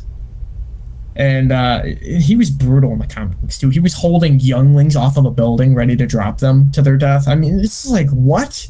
You would never see this kind of stuff in the Nah. And I learned that Grievous was actually like one of the first lightsabers that he got was in the Battle of Geonosis in the arena. Apparently, he was like in the catacombs or something. Yeah, I heard that. I don't know where that comes from, but they were saying that he was just deep chilling down there, I guess. Being chilling, yeah. He was chilling in the catacombs, and apparently, like one of the Jedi that were supposed to help didn't make it to their post. I wonder what could have happened. But anyways, yeah, Revenge of the Sith, just that whole everything. It hits all the marks for me. You want Rogue One and Solo too, or if you want to add them, go for it. I like Rogue One's take on the creation of the Death Star. I like the preliminary stages of Imperial Navy and all that kind of stuff. The introduction of the Death Troopers, the Shore Troopers. Oh, yeah. I'm a sucker for any new helmet variant type, whatever. I know you did a poll on your Instagram. I was like ARF Troopers. Yeah. He's either ARF Troopers or the Commander Neo's helmet. You know the bark speeder with like the tight mouth that's forward.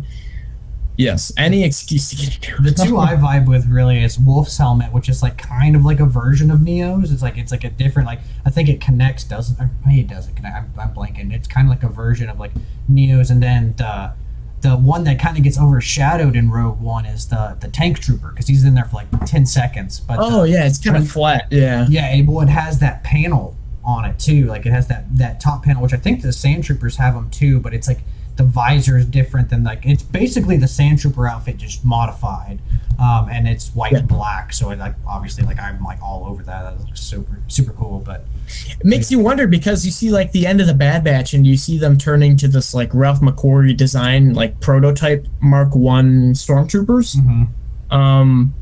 How did they even get to like the Shore Troopers or the Death Troopers? You know, it's like how do you go to that? So it's a little steep. But yeah, I like the Vader hallway scene. It could have just been a movie of that, and I would have. Right, but that's what I'm saying, dude. Literally, make a TV show or a movie, either or. Because I miss Star Wars movies. I will gladly say that I think we're getting way too many TV shows, and we need some. Yeah. And video games. Those are my two things. But man, that hallway scene was, and then we got millions of hallway scenes after. He was like the start, like it just. Yeah, it was a trend. It was crazy. I didn't realize that like his original plan was he was gonna, you know, when like all the Death Troopers show up, and they're like shooting it, he was gonna show up there and like storm the beach. Oh, on the beach? Yeah, he was gonna like storm the beaches with the troopers, and I was just like, man, that hallway scene was cool. But to see him like in the sand, he hates sand, and he's just gonna be storming just wiping out everybody. Like, I would love to see that. Like that would have been cool. No complaints about what we got, because what we got is equally as cool, but that scene sounds super dope. I think Rogue One has to be my favorite out of the Disney movies that was released. I agree. I definitely agree. Solo, I love the Maul cameo. Oh, it's I'll take great. an Yeah. excuse for anything Maul as well. Crimson Dawn show. Let's Especially go. Ray Park, voiced by Sam Witwer. I mean, that's Ooh. just like chef's kiss right there. Dude, And I'm waiting for a mall. Dude, just make an animated mall like that. I don't know why they keep shying away from these animated stuff. They're Like, literally, just I want two things. I want an animated mall show that shows him after season 7, just what he's doing out in the world, and I want a Han, Luke, and Leia animated show. when they're coming to live action, Maul is really being butchered. I know, like he died in the Phantom Menace, and then my parents who don't even know the Clone Wars saw him in Solo. They're like, "Oh, that guy's back. Yeah. What is he? Oh, yeah, I guess he's. How is he alive? He got cut in half." Anyways, hopefully we see a little bit more of him in the new end of the movie deal. Never did. Yeah. And my parents are still left hanging. They don't know what the Clone Wars, his arcs and all of that with the legs and Rebels and all that jazz. yeah, his revenge plot, all of that kind of stuff. They're really butchering him in live action. And like you said, a Han, Luke, and Leia, that would be pretty awesome. At least for the newer generation as well. Yeah. Just do it like in between. Like you don't even have to do it like after Return of the Jedi. Like do it. What happens in between? Like I want to see Thrawn. I want to see Mara Jade. I want to see Luke after. I want to see that whole Luke becoming a stronger Jedi. Well, that I want to see. I'd like to see in live action. That's why I said like make an animated TV show in between Empire and Return of the Jedi, because the Luke that we get in Empire versus the Luke we get in Return of the Jedi are two different people, dude. Like they're like two like the way he acts, his mannerisms, everything's changed. Like I want to see that transformation. I think that would be so cool. Let's just go through and check that out. Like there's that deleted scene of him in the light in the cave on Tatooine building his lightsaber. I'm so like, and I'm like, dude, this dude is prepping for something, and I love it. Like, why can't we get a saber live action? Like, when you see it, Starkiller's like building a saber. You see it in the Clone Wars TV show. Like, why can't we get a live action like saber build? Like, that's gold. Like, I don't even care who it is. Just anybody. And fans, casual fans know lightsabers have a crystal. Yeah. You don't even have to go into like media and that kind of stuff to know that. I mean, the Phantom Menace, Obi-Wan cuts Maul's in half, and you can see it sparking right before he falls down. You can see like, oh, that's like a little gem. He's on the ground, and then it gets back up. What's another instance in live action? I think they did something else too.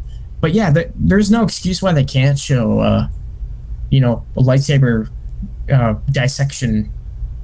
The little intricate parts. I mean, they could have even done it in Obi-Wan, man. Like when he goes to like get his maybe he deconstructed his lightsaber, goes and picks it up from the desert, comes back in like his little cave and like meditates. Scattered the pieces in different sections of the desert. Yeah, and then at the end he like puts it all together and like maybe because like my biggest thing with Kenobi, not to get on the Kenobi rampage, I didn't like that he finds out that Anakin's still alive from Reva. Like I didn't like the whole fact that she knew. Like I think her knowing that Luke is alive, or Luke is Vader's son, and then her knowing that Vader is Anakin, that part of the story, like I really enjoyed Obi-Wan. I did not enjoy that part, and like he could have been easily like putting it together, meditating, and then like see a glimpse of like Vader and Anakin or something like that, like overlaid or something, and like that would have been so cool, I would have preferred for it to be like a Revenge of the Sith kind of deal where.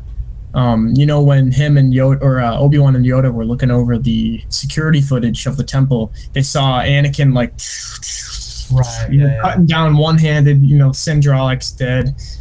He's cutting down each one. He's like, I can't watch anymore. And Yoda's like, something. He's been consumed by the shroud of Darth Vader.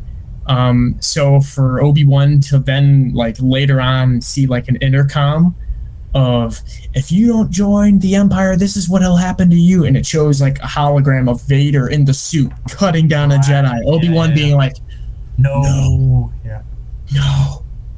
Anakin, and then that's like in the hologram. He like turns and he like looks at Obi-Wan's direction like through the Force, kind of like how in season 7, Maul was in the hologram with the Pike Syndicate, and he sensed Ahsoka. Was it Ahsoka? I think. Right. Yeah. He was like hiding, and he was like, he's like looking around. He's like, something doesn't feel right. And he's like, Right. he's in the hologram. He's sensing through the force on probably a different planet. That'd be sick. Yeah, that'd be real sick. Yeah, the whole Reva telling that is not my head. I mean, I really like her character. I thought like the premise was super cool, but her knowing those two things and then her knowing those two things, I was just like, man, George wouldn't have wanted it that way. When George created this, Bail, Obi-Wan, and Yoda knew about everything. Yeah, that was it. Like I said before, I mean, I don't care too much about the Inquisitors, but I think out of all the media that we've gotten, I think Reva is probably my favorite out of everything we've got. And that's pretty rich. I mean, because one of the characters happened to be an ex-Temple Guard from the Clone Wars. I mean, that's up my alley, man. I love the Clone Wars, but that's not enough nostalgia to just make me like a character just because they're in the Clone Wars. They actually have to have some sustenance. For sure. And that goes for all movies, not even just Star Wars. Like, you can't ride off of nostalgia all the time. Definitely. Shoot, what were we talking about? Okay, so we went through Solo, and now we're after Solo. Okay. A New Hope. Yeah. A New Hope. I mean, it's the start of it all. I loved seeing young Luke try to find his way at least a little bit in the galaxy. He was going to meet some friends, and then all of a sudden he's playing this role bigger than anyone could have possibly imagined. I mean, this dude is on the Death Star. It's he blows up the Death Star. Right, yeah. I mean, this random kid chosen out of the desert, that has nothing to do with anything, is like, I want to go hang out with my friends. And Owen's like, pick up some power converters. Yeah, Owen's like, no, you need to stay for 4 more seasons or something. I don't know. Yeah, but that's pretty iconic too. I mean, A New Hope pushed media as a whole, like that whole concept, the Star Wars, George Lucas's idea.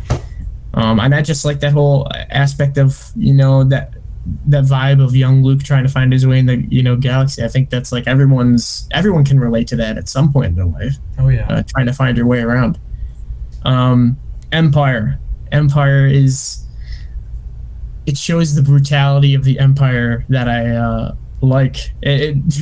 Vader actually like taking over Hoth, and the rebels like, okay, no, dude, we gotta get out of here. You don't understand. Like this is the guy. This is the big baddie. He's here. He's on this planet, and our turbolasers not doing anything.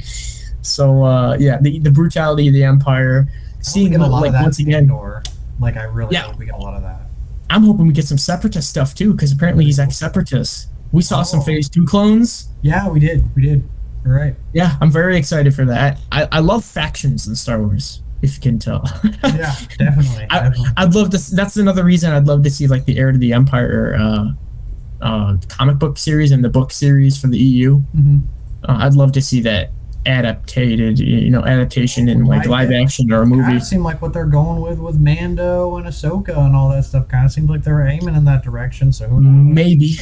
Maybe more so on the Ahsoka side, I believe. Yeah. Sure. Because her and Luke know each other. Definitely. But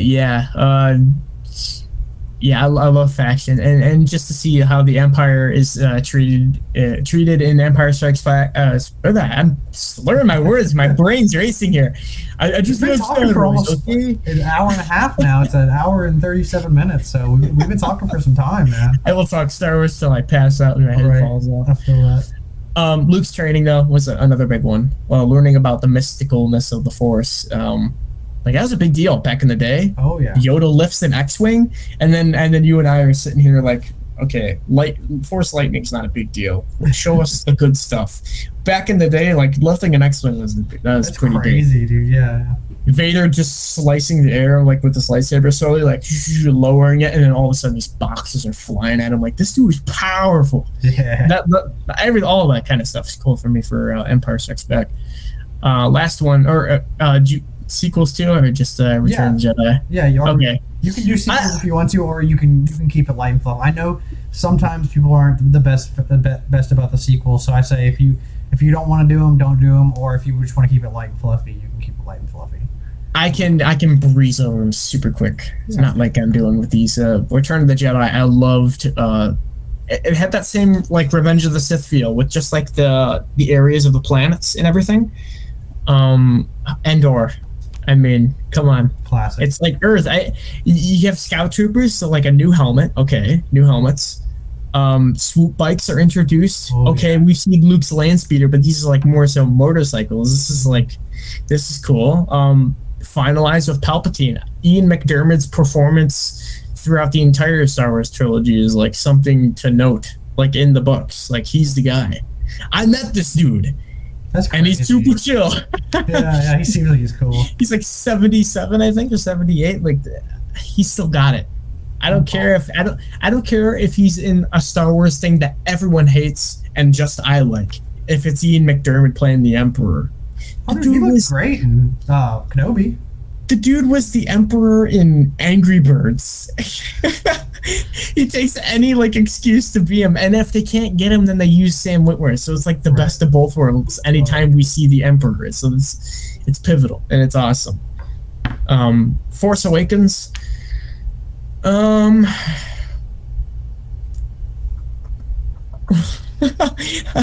Well, I think Force Awakens was cool because it was like the first, like it wasn't as big of a break in between like Return of the Jedi and Phantom Menace, but like 2005 to 2015 is still a pretty big break. So I think Yeah. we were all, I can like probably safely say that we were all super hyped for just getting new Star Wars because we thought it was done. You know? I do like that it's in the later years. I like the era, but I like the Force Awakens for the wrong reasons though. I like it for the era that it's in, not even for the movie. Just because I like the legacy comic books. Right. Like yeah. anything after Return of the Jedi, New Jedi Order, Yu Zhang Fang, Heir of the Empire, whatnot. You know, all that other like after Return of the Jedi stories. It's just like a little bonus that you want to see from Luke. Definitely. And all these characters. Yeah, I just started just breaking like into the era. the Legends because I did Heir to the Empire. I just got finished reading that, so I'm gonna And I move get on from there. And I get so many mixed up too. I mean, like the Rise of Skywalker, I like it because it's like a what if, but it's a what if for the right reason in that it's like the comic book Dark Empire where Palpatine is cloned and he comes back. It's like, Yeah, I haven't read that one yet, but it's on Cutthroat. my list. yeah, I don't want to spoil too much for you, but I mean that's one of the key things in the comic book story. Yeah. And there's some more. Yeah, that one's probably gonna be at the top of your list. I'd imagine when you finally read it, and then it'll simmer down. A lot of people didn't really care for Dark Empire, but there's Is some that cool like its moments. own timeline, or is that incongruent with Heir to the Empire? Because like I know there's books that continue after Heir to the Empire, right? Like there's So this Dark Empire.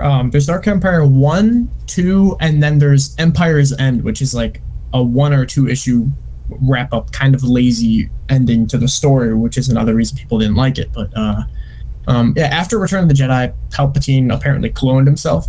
I only don't like the story because it kind of deters the canonicity of the Chosen One, because Anakin.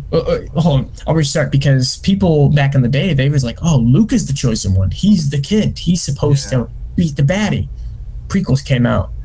George Lucas like the whole time, no, Anakin's the Chosen One, because even as he even did an interview where he explained this. He's like, even as Vader, he's in the suit, he can still be the Chosen One, because he destroys the Sith himself, Darth Vader, and Palpatine, and brings balance to the Force, redeems himself, and dies. It takes a lot out of him just to do that. and he destroys which was all the the end Jedi. of Well, that. not now because there's like they're bringing back so many Jedi that actually lived. Like, but like George Lucas originally, like nobody survived over 66. Everybody. Was Oh yeah, that's another thing. So they clean up on that aspect with like Inquisitors. So like for Cal, they give him like the second sister or something. I don't know. Not mine. Not for me. Yeah. Well, I think it's honestly I was fine with it just as long as like because like the Inquisitors are cool because they're basically all dead before New Hope. right? Like they're all like, so as long as for me, like a lot of that stuff is in that. I'm okay with Ahsoka just because I'm a little biased. I like Ahsoka, you know, and like she's not a Jedi. Then she goes to like the world between worlds and stuff like that, where whether you love that or hate that, like she's not technically around during that kind of time, right? Like she's not during. Mhm.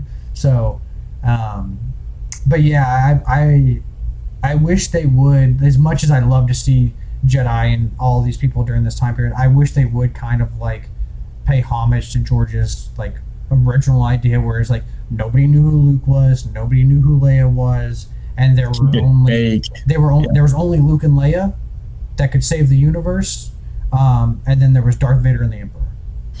Ahsoka existing, like still being alive during the original trilogy, but not seeing her, it's kind of like in Marvel, where Captain Marvel, she's out fighting, evil on different planets, cosmos and stuff. Yeah, but it takes a pivotal moment for her to come back. Like, okay, Thanos is back, and this time he's gonna wipe them all out instead of just half. So, okay, this is more than just back like a Gandalf style character. Yeah, this is the one, and even the visuals too. She wears the gray cloak and it's like mysterious. Yeah. So that makes sense, but yeah, I'm right there with you. Where I'm not too keen on having all these Jedi just miraculously survive, because they were betrayed for that reason. But also to play devil's advocate too, because I definitely like if you made a show about like the Jedi that survived, but I would eat that shit up and watch all of it. Oh yeah, well, so it's like to play devil's advocate. Like, I don't really like that idea, but I'd still watch everything, go see the movies, play the games, whatever they had, I don't care for the sequels, but if they came out with something Star Wars that was sequel era, I would see it and give it a shot. And it's just how it is. I honestly think that now, while I think it's a little different, because I think the reasons why people have problems with the prequels are different from the reasons why people have problems with the sequels. I think like they're two different entities of like why they had problems with it. But I still stand by, I think if they made a Clone Wars style show for the sequels, I think it would mend a lot of broken hearts, because that's what happened with the prequels is there was a lot of dissonance with the prequels. Then that Clone Wars show came out and it mended a lot of people's griefs with a lot of the prequels. Didn't they try to do that with Star Wars Resistance? Yeah, was that sequel era? I don't know. It was, but it didn't have it. It didn't follow any of the main characters. Like in the Clone Wars, you follow Anakin and Obi-Wan, and then you also see a larger scope of the world. It like mentioned Poe or something. Like it's just a quick in the first episode, and then I think Kylo Ren's in it, and then the gold Captain Phasma, Captain Pyre, or something like that. I didn't watch all of Resistance. I watched like 3 episodes, and I was like, not for me. But I didn't see a single one. I wasn't interested. I don't think it wasn't designed for people like us. It was designed for little kids watching cartoons at home. I guess I'm going back on my words. I don't know. I just said if anything Star Wars came out, I would watch it. But I just realized, wow, that did come out, and I didn't even give it a try. I mean, that's really I think out of everything Star Wars watching wise, not like because like there's so much Star Wars. I think I've seen everything besides Resistance, and it's just because like I said, like I watched it, like the art style is kind of cool, but like I don't like it's very meant for kids. It doesn't have like it's kind of like I won't give that analogy because that doesn't really make sense. But it's like it was designed for young kids, and there's not a lot of substance there, in my personal opinion, So yeah. Have you seen what's actually really cool? It's kind of weird to say, but the kids animatics for I think Galaxy of Heroes or Galaxy of Adventures or something. It's like these little shorts on YouTube for kids, like little cartoon animated 2D sketches. And it's just like quick snippets of like moments in the movies. It's like anime style, but it's like done right. Is it the Forces of Destiny? I gotta look up on my phone real quick. I don't know. Is one of them where Ahsoka? We figure out how Ahsoka gets her second blade. No, that's not Forces of Destiny. That's like no, it's hold on. That's what I thought you were talking about. No, I don't think I've seen that. Galaxy of Adventures. I also need to watch like there's a lot of like sound Galaxy of Adventures sounds or something. So on Disney Plus. Here it's this you can't really see. Yeah, they have like the anime Stop. It's Yeah, yeah, like yeah, yeah, yeah. Obi-Wan, and it shows like Dooku with this like you only see the red over his face during the duel between him and Anakin Oh, yeah. on Geonosis, and it's like like super quick movements, and then like the zapping. It's really cool, actually. It's weird. I made a TikTok about that actually, because I don't know if you're like if you've been on TikTok or if you like watch. No, I don't have it. No. There's this one TikTok where he's like, I don't know about you guys, but Dear Maria from All Time Low is just an intro to an anime song, and then he plays it with an anime, and I remixed that where I played Dear Maria, but with the Galaxy's like intro or whatever. Oh, okay. And it was funny because like literally when the beat dropped, Luke goes like this with his saber, and it like it's like the wind. Yeah, and then it goes Star Wars Galaxies, and like literally right when the beat dropped, and I was like, son of a bitch. He's right. It's like shock that whole like little snippet thing for kids on YouTube is so shockingly good. I don't know why. Oh, yeah. Yeah, I like wish Vader. As soon as he ignites his lightsaber, it's like, and you feel the weight behind it. It's like, holy shit. I wish they would make more Star Wars, like stylized Star Wars stuff. I feel like they always try to go realism with everything, and I was like, there's so much like expressionism and experimentation with stylized stuff. Like, I wish. They would. I like, dude. 2003 Clone Wars was Samurai Jack easily. Oh, dude, it was great. It was literally great. Like, I have and that Detolf right there. I have that Clone Wars Anakin. I have Obi-Wan, who looks like he's like literally blazed. Like his eyes are like this, and it looks like he's been smoking for. Oh, the scowl. Yeah. Yeah. Here. I'll go get it real quick. Let me go grab him.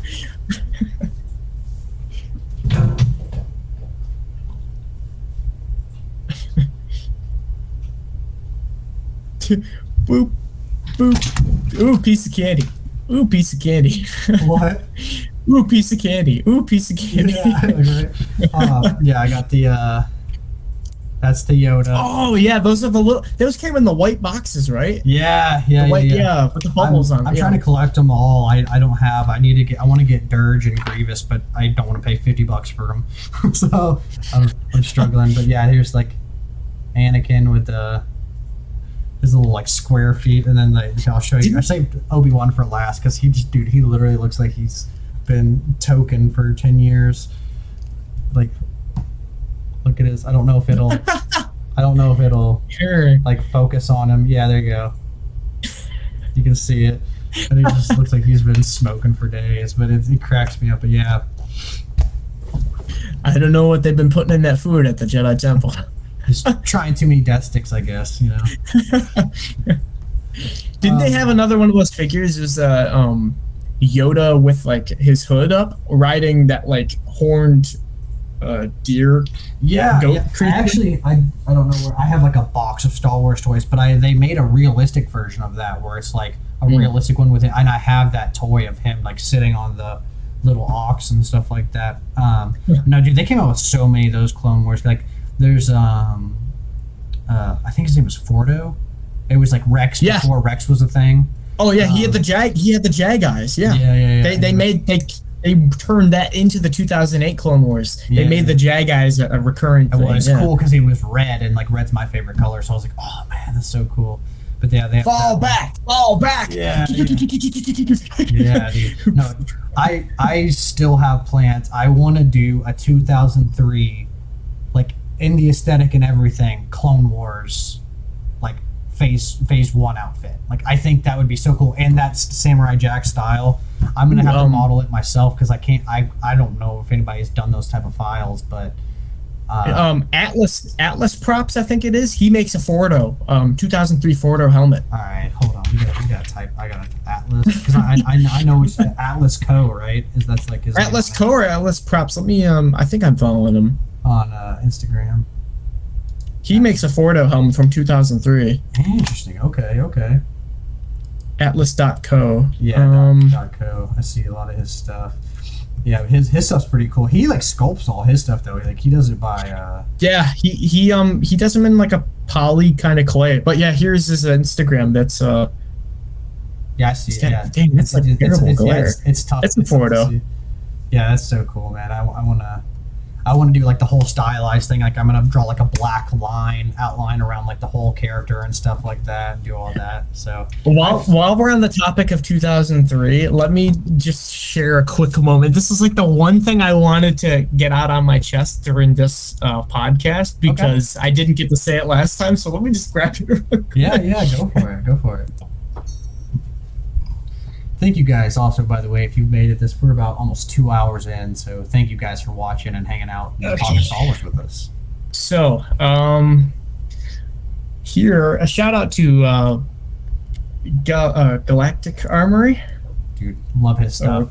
After big baby props. Also, little plug, PMP's Den, you use that code at Galactic Armory and you get 10% off your entire order. Just saying. We'll do it. Yeah, he did the first 2003. So cool. I did these little like lines here to give it the more like front facing cartoon look, because some of the shots, like his fin, come down a little bit more. The one where he's like staring at the camera and laughing, that this is the one that's supposed to be like, you know.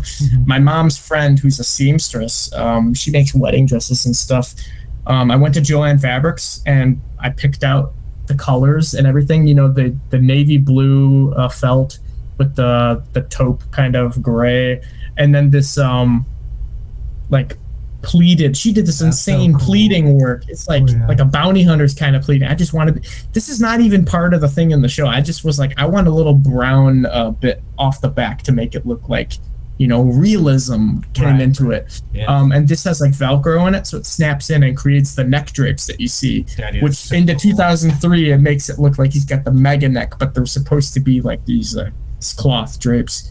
He's a Jedi species. But recently, I turned 21 on April 27th, and I was luckily enough able to go down to the ICCC Nashville Star Wars convention, like toy collecting convention. Oh, sick, just to go, you know, see what that's about, meet some of my Clone Wars idols, podcasting buddies that were down there.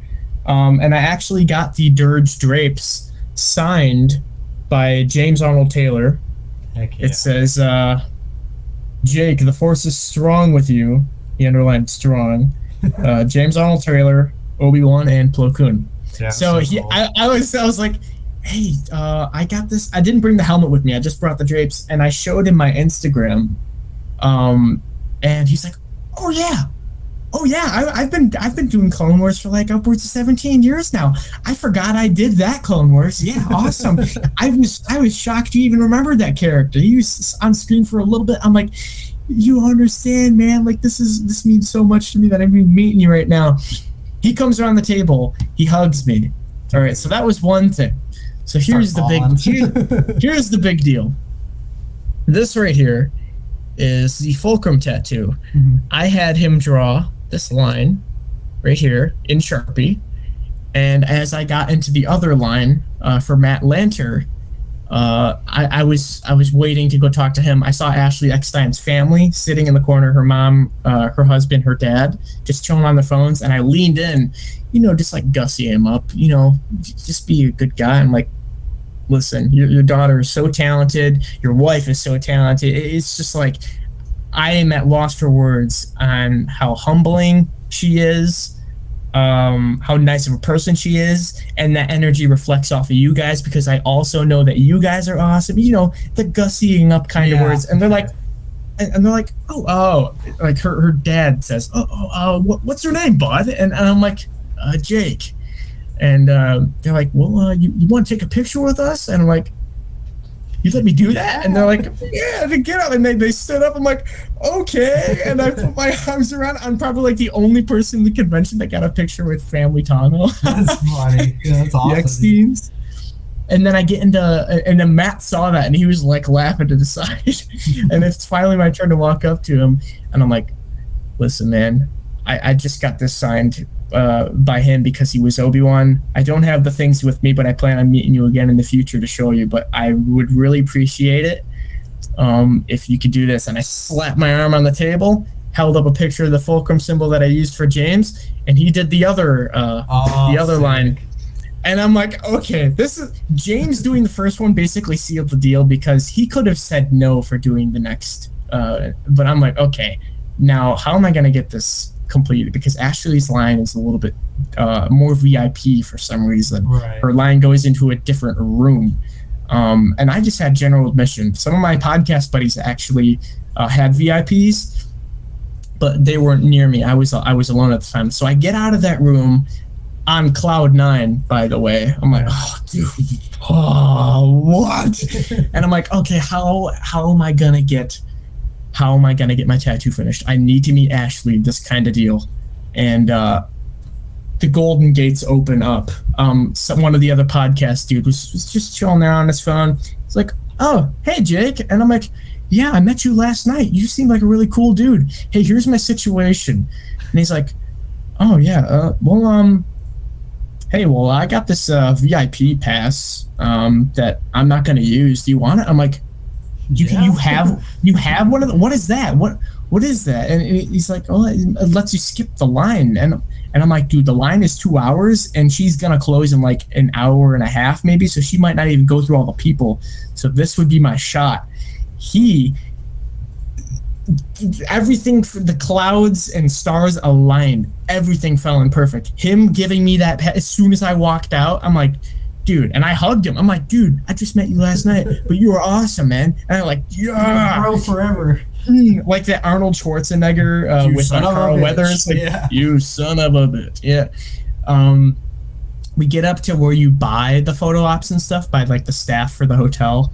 And because this is like big, massive hallway, we get up there, and he's like, "Hey, so this kid, he's got his dad here with him, and he wants to use the VIP pass on his kid. Can you do that?" And I'm looking over, I'm like, "Dad," because they thought I was the dude's kid. Oh. So we have that inside joke now. And I walked up and I used the pass. And I went up to like, there's like a person for Ashley before you get to her, where you can just like buy prints and stuff that are on her table to get like signed right then and there. And this is where you buy the stuff too. I bought like a picture with her, and I said, Ashley, I was wondering if you could do this. Boom, she's like, let's do it. I've never done one of these before. I'm super excited. She does the 2 diamonds. And Anna Graves, I didn't get to meet her because the time was really crunched. But I didn't get to meet her in that room. And I tell her, she gets done with the tattoo. And I'm like, hey, so this is my Instagram. I'm building like the world's first security diplomatic commando droid. This is actually your arc where you saved that village, Onderon. She's like, oh yeah, that's like one of my favorite arcs besides Mortis. And I'm like, yes, dude, yes. This is like, I'm like warm. My entire nervous system is shutting down. She's like, oh, wait 1 second. She reaches over, grabs her phone. I'm like, hey, what are you doing? She loads up Instagram. I'm like, no. She types in my name and follows me. Dude, I'm like, sick. Dude, that's perfect timing. You did this, and your screen went black, and like you just vanished. And I was like, "That's like perfect timing."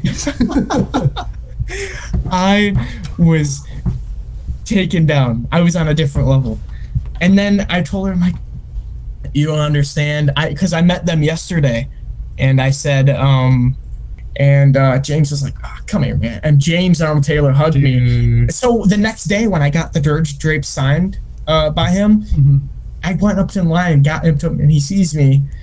And I get up to him like, James, I go for like one of these handshakes. He ditches it and he goes right around. He ditches it, doesn't even go for it, goes around the table and just immediately hugs me. He's like, hey, man, how you doing? I'm like, oh, like I knew you, man. Like a different reality, I knew you. But, yeah, they knew that they meant a lot to me, and that's like the biggest thing. So after Ashley's thing, I told her, hey, I came down from New York. It's my first time traveling alone. She's like, oh yeah, I just met somebody also that was her first time traveling alone. She was really kind. Where you come? What area in New York? I have family up there or something. I don't know. And then I said, yeah, it's also a special occasion. I came here to meet you guys. It's my birthday. And she's like, wait, no. And then if you go on my Instagram, Ashley decided to stop the entire room. All of the voice actors and stuff, all four of them, the entire cosplayers and stuff that are waiting in line to get their little things signed. She's like, everybody, I have an announcement. It's his birthday today. He just turned 21, so if we can all sing happy birthday. I'm like, this isn't happening. This isn't happening. She just signed, they all signed my arm. No, this isn't happening. So you get to see like the last like 6 seconds on my Instagram of like the happy birthday. And that's crazy.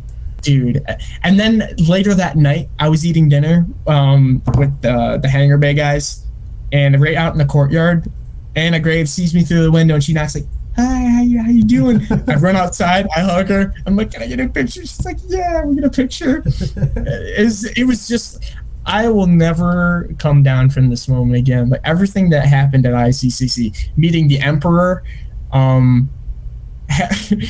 General Veers, from Empire Strikes Back. You may prepare your landing, Lord Vader. He was at the bar. Beers with Veers. Yeah, he was getting slammed. This old dude, he's so awesome. I also had another story with him where he pulled me in specifically because one of the days I went out, he was just enjoying the sun and all of that outside, and I came up to him. I'm like, I'm gonna go flatter him. Went away from the Hangar Bay guys, went up to him, said, "Julian Glover, you're an inspiration. I love, Indiana Jones. I loved your role." And he's like, "Oh, thank you, lad. Get out of here. You're flattering me too much." You kind of one of those expressions. So then when I met him later that day for my photo op, he sees me in line and he winks. And then I finally get up to him. He's like, "You made it." And I'm like, "Yeah, dude. How could I miss it?" And then he like grabs my hand and he pulls me in. So like out of all the pictures on the table, I'm like the one where like he's like gripping my hand. He's a strong old dude, I gotta admit. But it was just that whole experience. Dirge Drapes tattoo, and I had the Sharpie tattooed over. And when I went back to New York to get it tattooed, because the tattoos that they were doing at the convention, they were all full, no more walk-ins. So I'm like, okay, I gotta get it when I get back home. I go back, and the tattoo has to be erased because of the Sharpie, because I don't know, whatever regulation that chemicals or whatever shop, that shop had also. So he erases it, but the one that he drew up, you can see the fading where it was, but the one that he drew up, every single line fell onto where it was. It was like it was meant to be. Nice. I'm like, dude. And Matt was even saying when he was drawing the second line, I'm like, oh, hopefully the guy that does this or the girl that does this fixes it up, because one side's a little lopsided. I'm sorry about that. I'm like, oh, dude, don't worry. It's just the idea that you're doing this for me. Right, it's very, very creative. I've never done anything like this before. Tag me on Instagram. Maybe I'll like it. He didn't. Weeks pass. James Arnold Taylor on one of his podcasts. Yeah, I was down in Nashville and I met another young lad. His name was Jake, and he said how Star Wars, really changed his life and stuff like that. So I commented on a video. He followed me on Instagram. Dude. So I have Anna Graves, Ashley Eckstein, and James Arnold Taylor following me on Instagram. The only one that's not following me is Matt. How do you get 3 out of the 4 Clone Wars people? That's crazy. This is the biggest bragging rights. Even the tattoo, I'm like, dude, I'm branded. I'm done. I cannot get better than this. That's crazy. That's a wild story. That is a wild story. I'm still, even just talking about it now, I'm getting the energy back that I felt like. Dude. And you know what happens when I get back? My buddy Charlie gets me a cameo from Sam Witwer, talking about how I was in the my buddy's channel, Star Wars Remnants, the voice acting. I did an audio comic as Maul, and Charlie, my friend Charlie Thomas, he knows Sam Witwer because he was part of some campaign against cancer. So like once a month, he has the luxury of talking to Sam. I'm like, dude, that's cool. How do you even do that? I'm like, he's like, I don't know, man. I'm like, God, you're best friends with him practically. You got his number, and we were just laughing about that. And he's like, because I'm out of state for my birthday, and he's like, listen, man, when you get back home, don't be expecting anything from your birthday. I'm like, you can't say something like that to me, man. You're stressing me the hell out. Because you know what he did to my buddy Strike? He got him a cameo from a Boba Fett like cameo. It was one of the people that played Boba Fett, and Boba Fett's his favorite character. So, dude, Charlie is like a miracle worker. He's That's like crazy. So we went into a StreamYard call, and he was like, "Yeah, here you go. Press play," and all the boys saw my reaction. It's on my Instagram too. It's like, ah. That's crazy, dude. That's awesome. I am very lucky, and I am very blessed to be around the people that I am around. And that's like my whole situation I'm in, jumping from podcast to podcast, meeting all these cool people like yourself. It is such an awesome feeling to know that I have these interests shared amongst people like this. Because in school, I got bullied for liking Star Wars pretty hard. In 2015, I was freshman in high school. This is when the only lightsaber companies we had out there were Saberforge and Ultra Sabers, and their tech was garbage. the tech was garbage. Nano Biscotti was the best thing you can get, and that was like not even as good as Smooth Swing NeoPixel combination. And I had this like massive lightsaber sheet, like all of the ones I wanted as a kid. I'm like, I want this one, this color, and it came out to like $4,000 or something. I'm like, Delusions of Grandeur. And I am so glad I didn't act on it, because then I'd be stuck with a bunch of one-colored hilts with the worst tech. So happy, but yeah, like I said though, I'm super blessed to have people that have the same interest, because I didn't used to have this. While I was in school, I was a kid and all that kind of stuff. We were at ICC, and one of my podcast buddies, out of the blue, we're just chilling in the corner, and he's like, "Yeah, so my favorite episode of the Clone Wars is," and in my head, I'm like, "Oh, dude, I'm not prepared. I've never had this conversation before." But I was ready. I came out with something quick. But yeah, it was everything that happened last April was like anything I could ask for, and probably will never happen quite like that again. But man. Never know. I am just grateful for what I got. So yeah, the more cool people I can meet, that like Star Wars and stuff, I will take any excuse to do that. Share some cool stories, share some cool likenesses, comic books. I'm all about that stuff. So that's the whole reason why I started this, man. It's like I say, like I started this because I wanted more Star Wars. I got tired of being the Star Wars guy in my group. Like every group of friends that I've ever had, it's always been like I've been the guy that likes the Star Wars. Everybody else has kind of been, so I was like, fuck it, I'm gonna start my own stuff. And I found you randomly from following you on Instagram, and I saw your bio, and you're like, you do podcasts. I'm like, I'll message this guy. I'm gonna get involved, because before I knew about Hangar Bay, before I even went to Nashville, this was like months, probably February. I was like, I need to find more people with the same interests that I have. People I talk to in like real life, like it's like talking to a brick wall with my parents about. They're like, "What is the Clone Wars?" I'm like, "The Clone Wars is where this guy did this," and they're like, "Who's Darth Krayt?" I'm like, "You don't understand who Darth Krayt is."